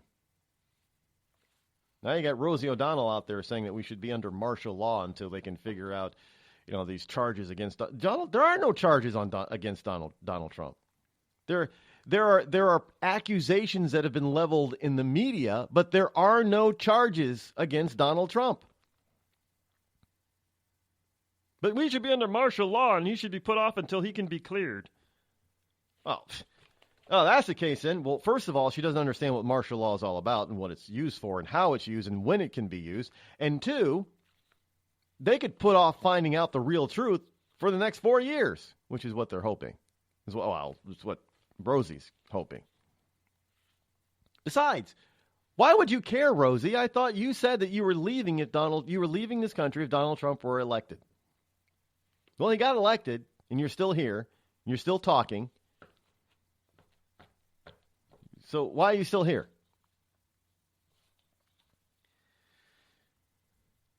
It just the damnedest thing. We can't, even when they promise to leave, they still don't leave. Are liberals nothing but liars? You lied to us. You lied to your family. I'm leaving this country if Donald Trump, who called me an angry cow, is elected president. 2.5 months later, she's still here. She lied. The New York Times is reporting that the NSA gets more latitude to share intercepted communications under the orders of Barack Obama in his final days. Obama has expanded the power of the National Security Agency, otherwise known as the NSA, to share globally intercepted personal communications with the government's 16 other intelligence agencies before applying privacy protections. Isn't that wonderful? Is this why the British call their intelligence agencies, MI5, MI6? Because they're like us. They have more than one. We just give them alphabet letter names. And what are all? I know some of the intelligence agencies they're calling the FBI is an intelligence agency. Not really, but that's what they're one of the 16. But I'm not sure I understand what all 16 or 17 actually that there are. I know there's a military intelligence. Well, let's run down this really quick.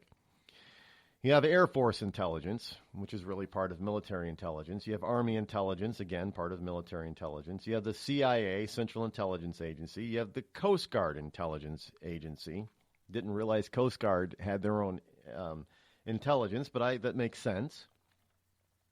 Then you have the military, which is the Defense Intelligence Agency. It's there. It alone has more than 16,000 military and civilian employees worldwide. It's really to gather military intelligence worldwide. And of course, the Department of Energy which is the U.S. Department of Energy's Office of Intelligence and Counterintelligence. Yeah, the Department of Energy has an intelligence branch. Homeland Security, of course. DHS has its own intelligence analysis force.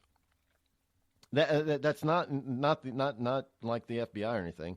Of course, you have the Department of State, which has their own. The Department of Treasury has their own. Drug Enforcement Administration, or DEA, has their own intelligence agency and staffed with intelligence officers. The FBI, the Marine Corps has theirs. A National Geospatial Intelligence Agency.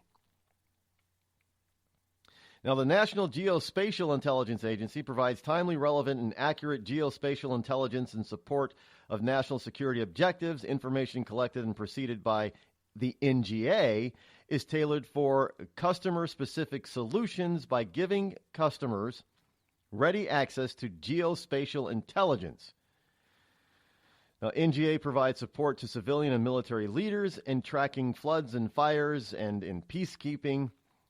NGA is a Department of Defense combat support agency headquartered in Springfield, Virginia.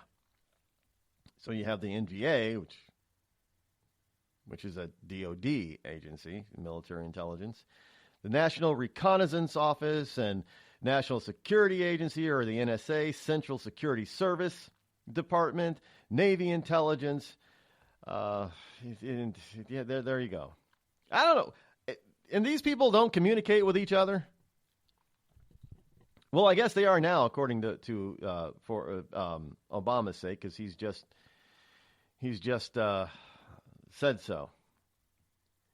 And the reasoning is I guess so they can they're better able of denying you your constitutional rights. So the new rules significantly relax long-standing limits on what the NSA may do with the information gathered by its most powerful surveillance operations, which are largely unregulated by American wiretapping laws. These include collecting satellite transmission, phone calls, and emails at cross-network switches abroad, and messages between people abroad that cross domestic network switches. Now, here's the problem, folks. Do you realize that little sentence alone puts you and I at risk? Emails that cross network switches abroad. It is very easy, depending on the time of day, for your email to say, go through a switch or a server, internet server located in Canada. That automatically becomes a purvey of the NSA.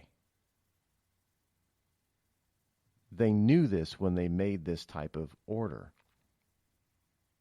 They knew exactly what they were doing in order to get around your constitutional protections. Oh, no. It doesn't count anymore because your email went international. And it only went international simply because of how the internet is set up. You could be in Des Moines, Iowa, and need to send an email to your neighbor who's also in Des Moines, Iowa. And because of the way this system is set up, it could be switched in order to get to there as fast as possible.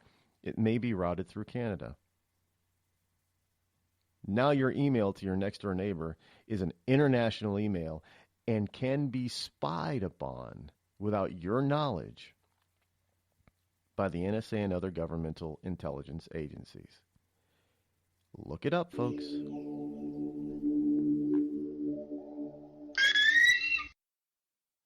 Tired of paying outrageous prices for Viagra? Well, we have great news for you. Now you can finally get Viagra at huge discounts. Healthy Man allows you to save up to $500 on Viagra. Why pay U.S. pharmacy prices of $15 per pill or more when you can get Viagra for less than $3 a pill? Call today and get 40 Viagra pills for only $99. This can cost as much as $600 at your local pharmacy. You can't afford not to call us. If you want Viagra at the lowest prices, never pay $15 a pill pharmacy prices again. Get Viagra for less than $3 a pill. Call 800-595-2614 today and save up to $500 and get 40 pills for just $99. Healthy Man is fast, easy, and affordable. Operators are waiting at 595-2614 to take your call now. Call 800-595-2614. That's 800-595-2614. Again, 800-595-2614.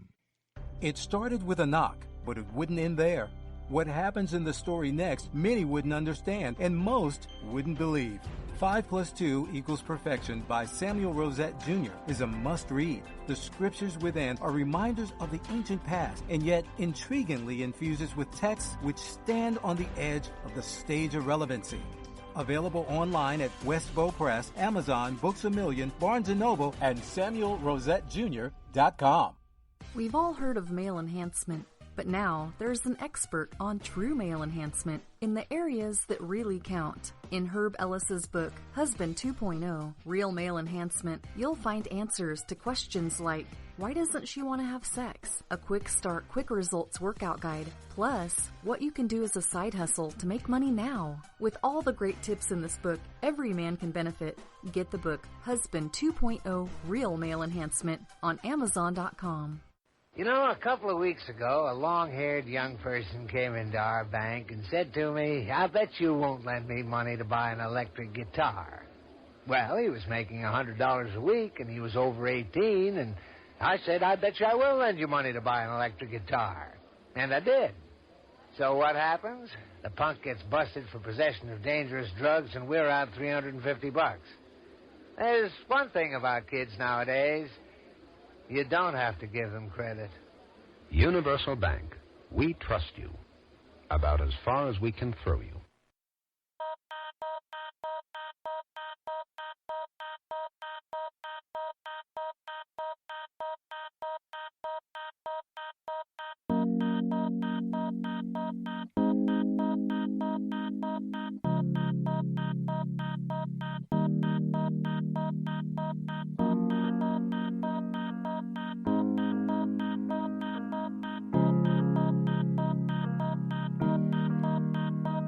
Six 603-835-3226. That is the number to call should you wish to join me here live in the remaining minutes of the program this Freedom Friday morning.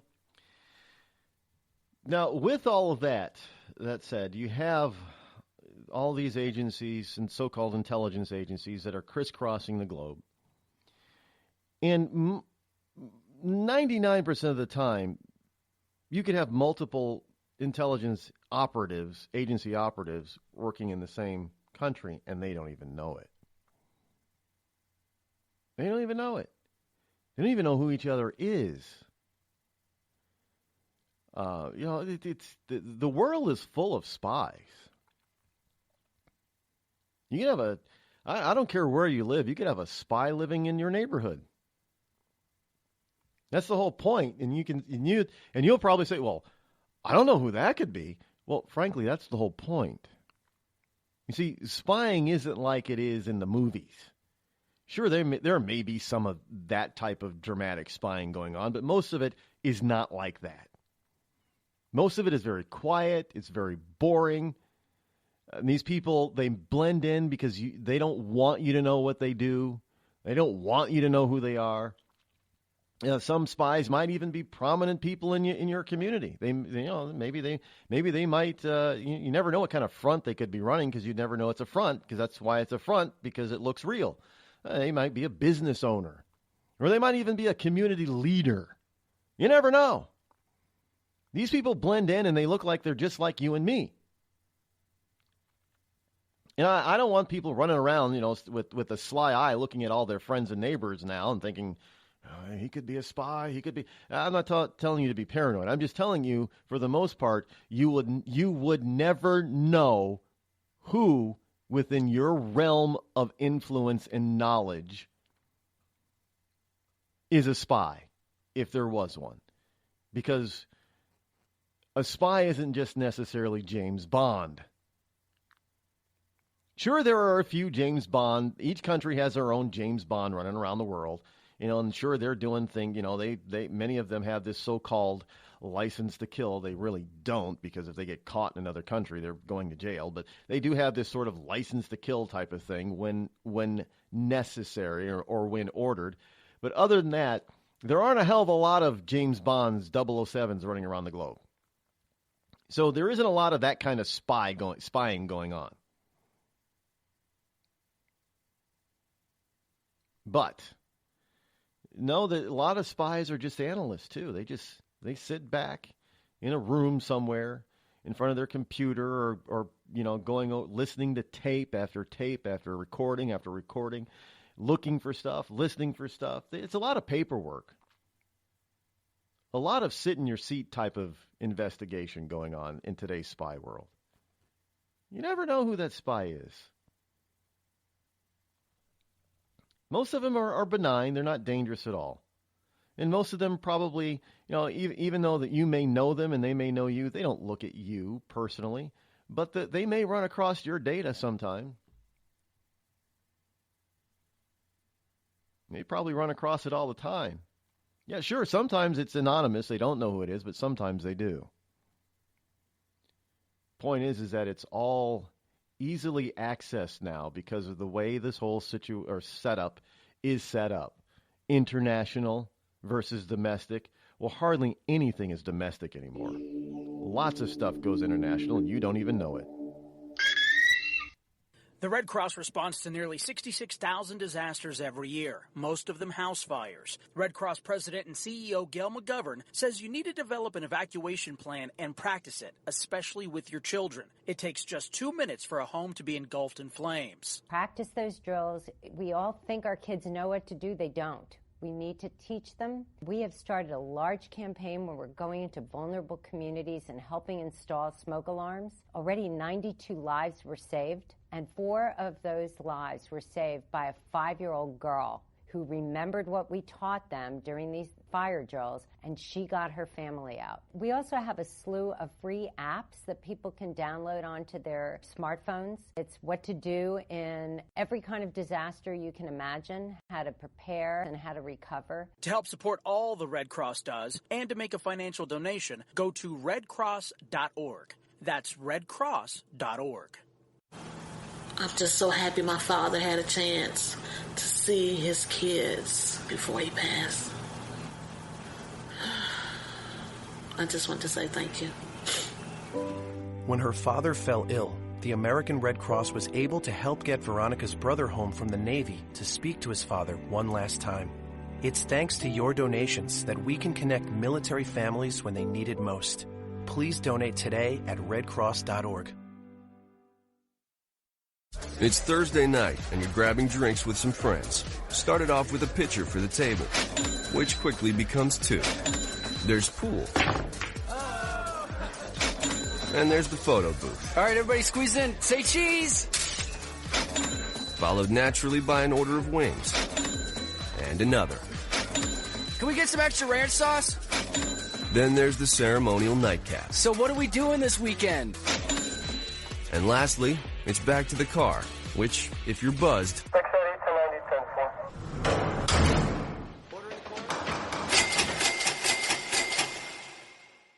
could be the most expensive night of your life. Getting pulled over for buzz driving could cost you around $10,000 in fines, legal fees, and increased insurance rates. Nothing kills a buzz like getting pulled over for buzz driving, because buzz driving is drunk driving. Brought to you by the National Highway Traffic Safety Administration and the Ad Council. Every day, the men and women of the United States Marine Corps demonstrate their commitment to defend the American way of life.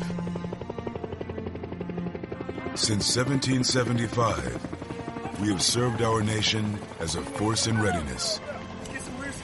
From combat operations to humanitarian assistance in every corner of the world. No matter where the mission takes us today, or wherever our country needs us tomorrow, we always remember the land we call home. As Marines, we take a stand for each other, for our nation, for us all. The few, the proud, the Marines.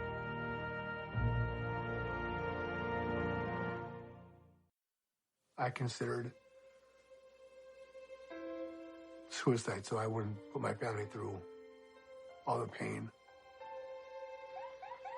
Many of our warriors are returning home from the battlefield, only to face a new war as they struggle with devastating injuries. At Wounded Warrior Project, we understand. We're there to help. Even though you think you're broken, you're not. It's the physical and the emotional healing that Wounded Warrior Project provides. With a gift of just $19 a month, you can join Wounded Warrior Project. You'll help provide critically needed programs and services that rebuild lives. Beautiful. There you go, buddy. The ongoing needs of our wounded and their families will continue for many years to come. Now is the time to show your support. Call now or go online with your gift of just $19 a month, and we'll send you this Wounded Warrior Project blanket. It made me feel that there's people out there that care about us. After this event, we can finally maybe start to heal as a family and move forward. We need your help. The families are hurting. For many of our wounded heroes, the greatest casualty is being forgotten. That's why your gift of just $19 a month is so important. Please, call or go online right now. Bring the rain.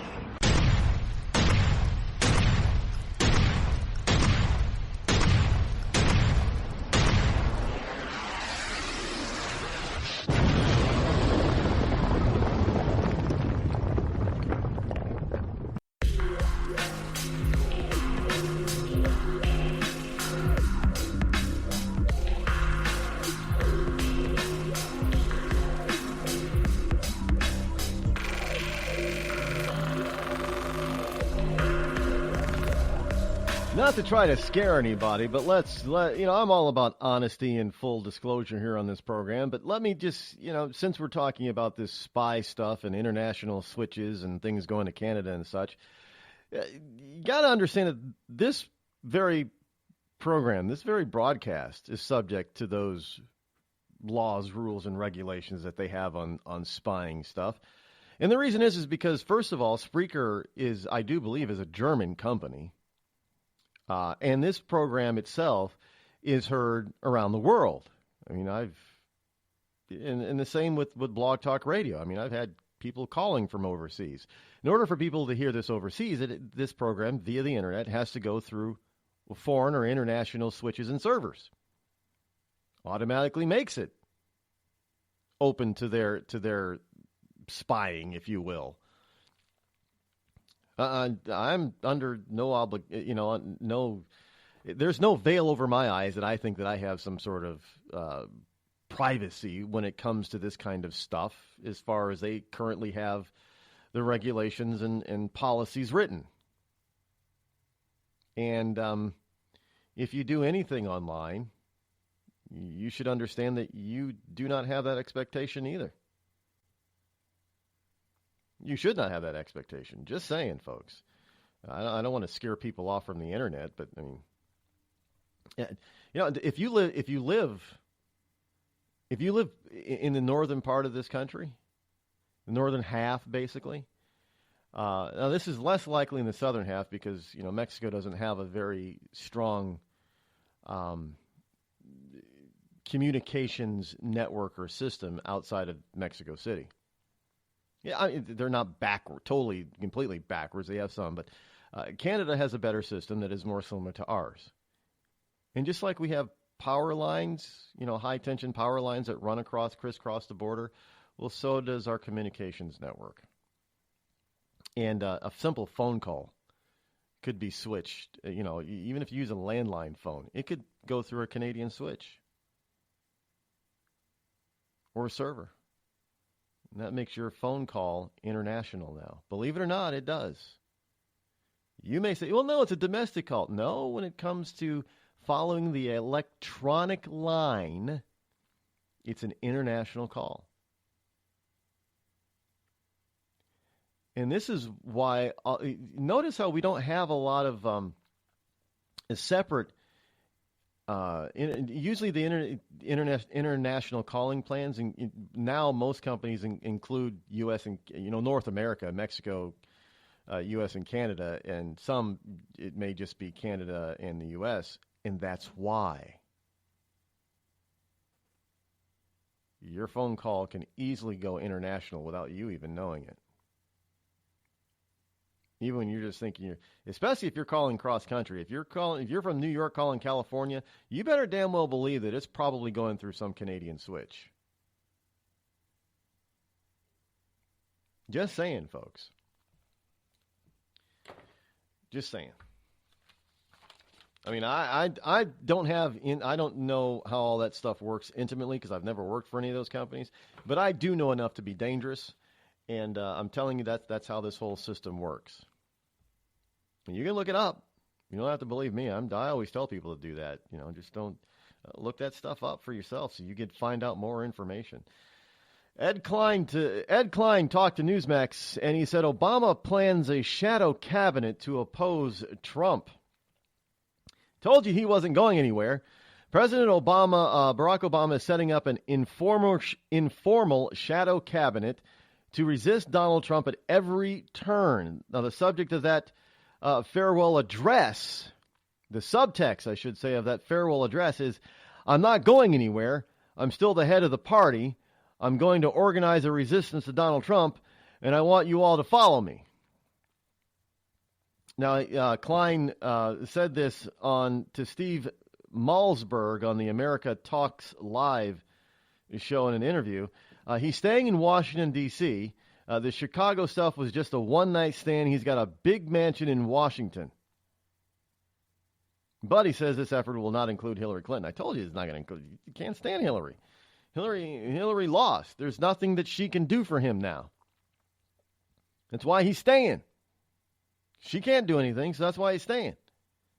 If she won, he probably would have went off to, I doubt if he would have actually moved back to Chicago, but, he wouldn't be staying in D.C. But he's staying because Trump won. But, he got himself a big house, putting up a big wall around it, from what I understand. And now, hey, I'm telling you right now, I ain't going anywhere. I'm going to be right there. I want you standing with me, because the more of you that are surrounding me, then the less chance I get taken out, because I'm a coward. Can't stand up for myself on my own. I gotta have all these other people around me, because some of these people are smarter than I am. I know I'm the smartest president there ever was, and smarter than any president ever will be. But I need these people around me. Just to protect my ass. Just saying. I ain't going. That's why I ain't going anywhere. I'm going to stay right there. I'm going to be in Donald Trump's face every single day. He's not going anywhere. And now there are a lot of other people that think the same thing, and they're even telling you why and how, and I've already told you that. Now, can I ask one thing? I know a lot of you have probably listened to people like Rush and Hannity and Levin and Glenn Beck and Michael Savage and other locals, more local personalities as well. Are any of them talking about this stuff? Because, I whenever I listen to Rush and Hannity and Howie Carr and Howie Carr talks about some different stuff, but he's also, first half of his show is always very similar. And Levin and those people, whenever I listen to those people, if I get the chance to listen to them straight through one day, they all talk about the same stuff. I don't talk about a lot of the same stuff they do. They'll talk about it ad nauseum. I'm giving you real stuff here, folks. That's why you need to spread the word about this program. They're not going to be talking about Obama expanding NSA powers, probably. They're not going to be talking about his shadow cabinet. Sure, they all said, well, he ain't going anywhere. I said he ain't going anywhere. And sure, they're all saying he ain't going anywhere, but they're not saying why.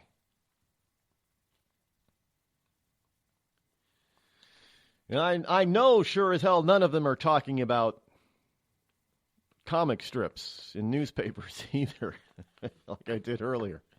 Nobody's talking about Rose's Rose comic strips. Anyway, there's also a key Senate committee that is not even going to look into the so-called Trump-Russian election collusion connection. They're not going to review it. They're not going to review it simply not because they're afraid of what they'll find, because there's nothing there.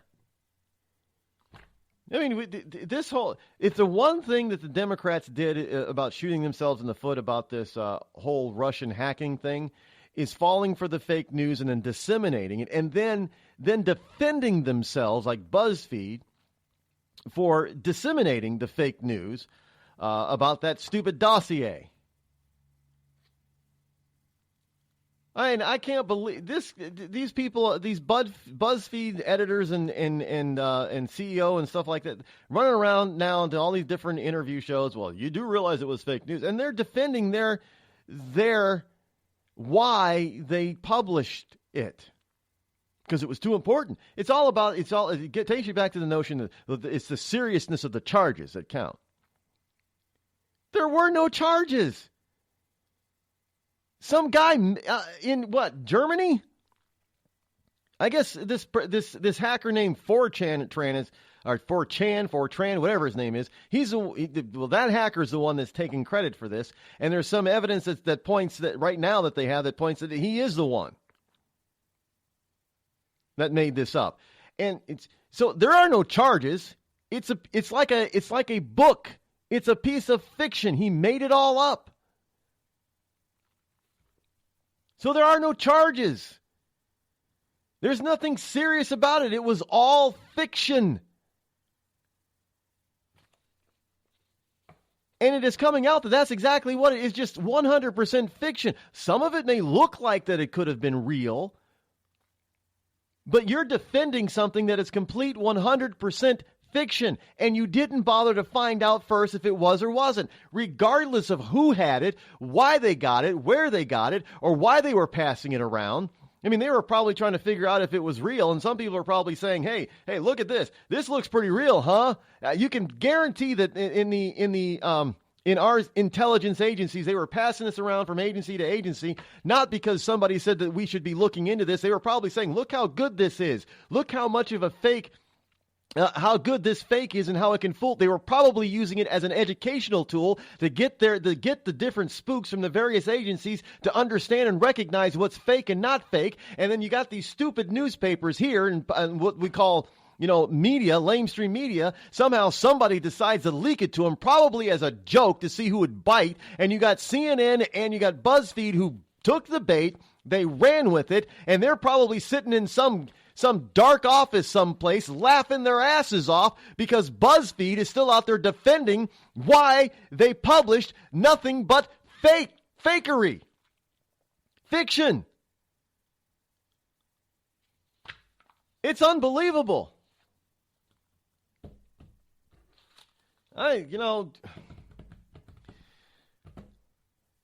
If this were on Obama, do you think that they would have been so quick to? No, they would have double checked, triple checked, fourple checked, fivel checked if they could. And then they'd put a kibosh on it. So the only way that we would have found out here in this country is if we would have went to a British newspaper.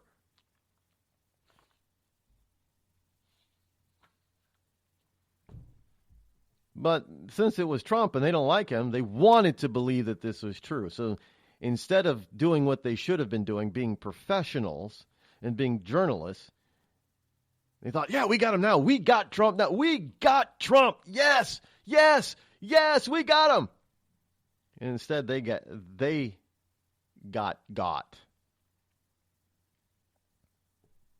didn't get anybody but themselves.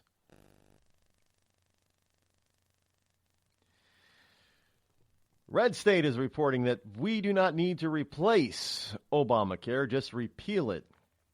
As a matter of fact, in 2008, Obama and the Democrats began telling us that America was suffering from an epidemic of people dying on emergency room floors because they didn't have health insurance. We've got to do something right away, as they said.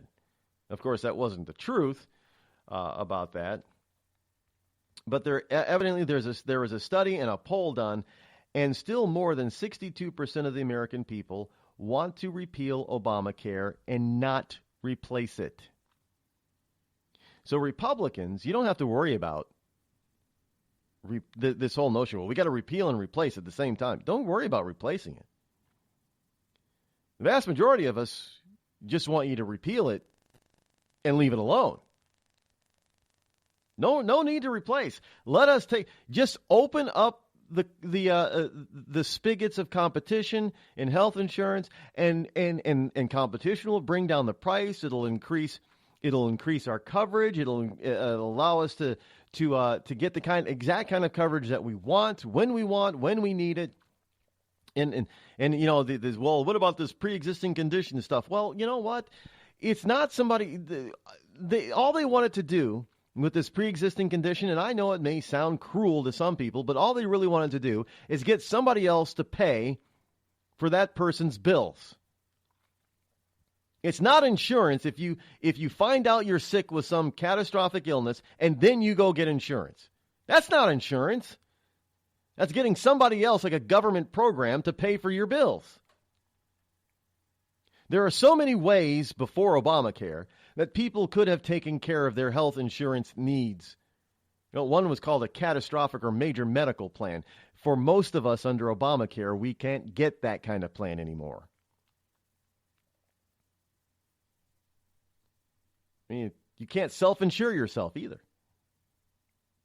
In fact, some of these so-called sharing, sharing type of systems where every month there's some family submits their bills and everybody among the sharing part of this gathering or union, they got to dish out $100 or something like that in order to help cover that. And if you get that type of thing, you send it in and they share it. In many cases, they have to get waivers in order to have that kind of health insurance coverage. Waivers, by the way, which were set to expire by 2020 for most of them.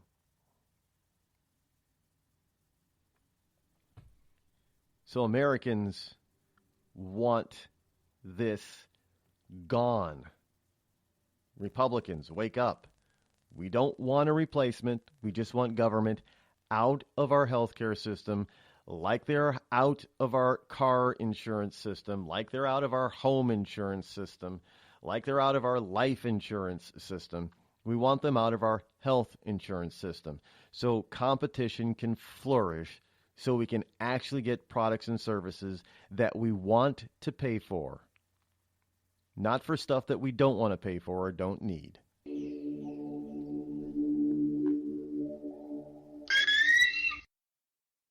Tired of paying outrageous prices for Viagra? Well, we have great news for you. Now you can finally get Viagra at huge discounts. Healthy Man allows you to save up to $500 on Viagra. Why pay U.S. pharmacy prices of $15 per pill or more when you can get Viagra for less than $3 a pill? Call today and get 40 Viagra pills for only $99. This can cost as much as $600 at your local pharmacy. You can't afford not to call us. If you want Viagra at the lowest prices, never pay $15 a pill pharmacy prices again. Get Viagra for less than $3 a pill. Call 800-595-2614 today and save up to $500 and get 40 pills for just $99. Healthy Man is fast, easy, and affordable. Operators are waiting at 595-2614 to take your call now. Call 800-595-2614. That's 800-595-2614. Again, 800-595-2614. It started with a knock, but it wouldn't end there. What happens in the story next, many wouldn't understand, and most wouldn't believe. 5 + 2 = Perfection by Samuel Rosette Jr. is a must-read. The scriptures within are reminders of the ancient past, and yet intriguingly infuses with texts which stand on the edge of the stage of relevancy. Available online at Westbow Press, Amazon, Books A Million, Barnes & Noble, and SamuelRosetteJr.com. We've all heard of male enhancement, but now there's an expert on true male enhancement in the areas that really count. In Herb Ellis's book, Husband 2.0, Real Male Enhancement, you'll find answers to questions like, why doesn't she want to have sex? A quick start, quick results workout guide. Plus, what you can do as a side hustle to make money now. With all the great tips in this book, every man can benefit. Get the book, Husband 2.0, Real Male Enhancement, on Amazon.com. You know, a couple of weeks ago, a long-haired young person came into our bank and said to me, I bet you won't lend me money to buy an electric guitar. Well, he was making $100 a week, and he was over 18, and I said, I bet you I will lend you money to buy an electric guitar. And I did. So what happens? The punk gets busted for possession of dangerous drugs, and we're out $350. There's one thing about kids nowadays. You don't have to give them credit. Universal Bank. We trust you. About as far as we can throw you.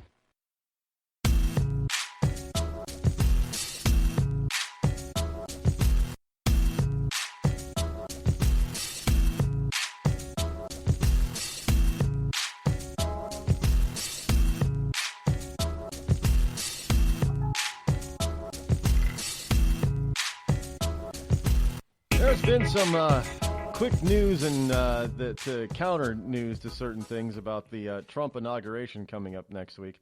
Now, it's quite interesting because last night, if you're paying attention to any of this stuff,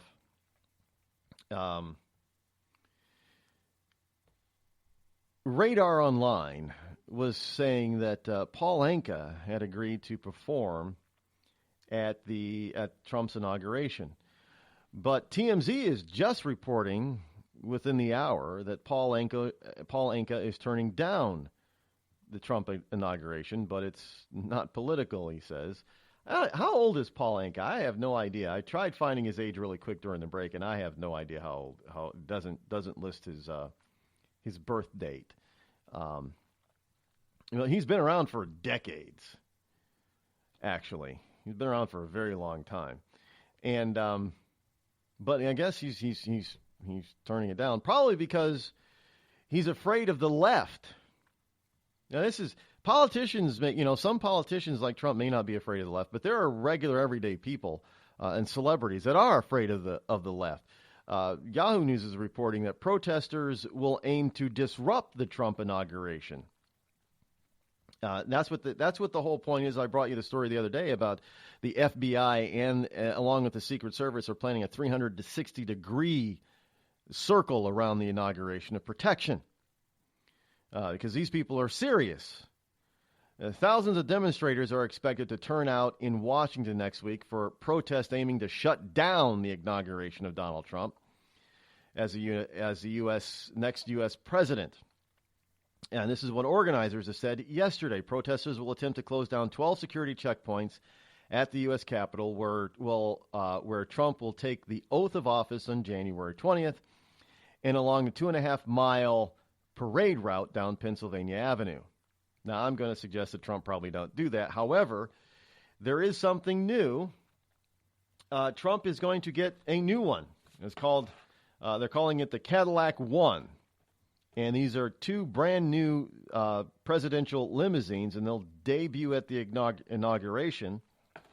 And they'll be, the first president to use them will be President Donald Trump. Now, what's different in these things, other than upgraded armor and other security measures in the vehicle that are pretty standard, they've also added things like tear gas and quick release shotguns. So at least the Secret Service is pretty damn serious about protecting the prez and with this new vehicle. It's quite interesting. And finally today, by the way, the IRS, it seems, is going to. This is, not such a bad thing, I would suppose. The IRS is going to delay some 40 million low-income family tax returns this year in order to, as they say, fight fraud. I don't know how they. Well, I guess due to identity fraud. So 40 million low-income families this year as the agency is going to step up their efforts to fight identity theft and fraud. And that's due to these facts that these people are getting all kinds of government bonuses and welfare handouts, and it's a lot of money. So, yeah, fraudsters are looking to that because it's a quick payday for them. And it's hard to trace once it gets out there. It is what it is, folks. Well, that is the end of the program for today and this week. We'll be back here on Monday, live, bright and early, so have a wonderful weekend. Enjoy your freedom while you got it. Thanks for listening, folks. Tell a friend about the program, and we'll see you back here on Monday, the last week of Obama. I'm Rod Eccles for The Rod Eccles Show. I'm out.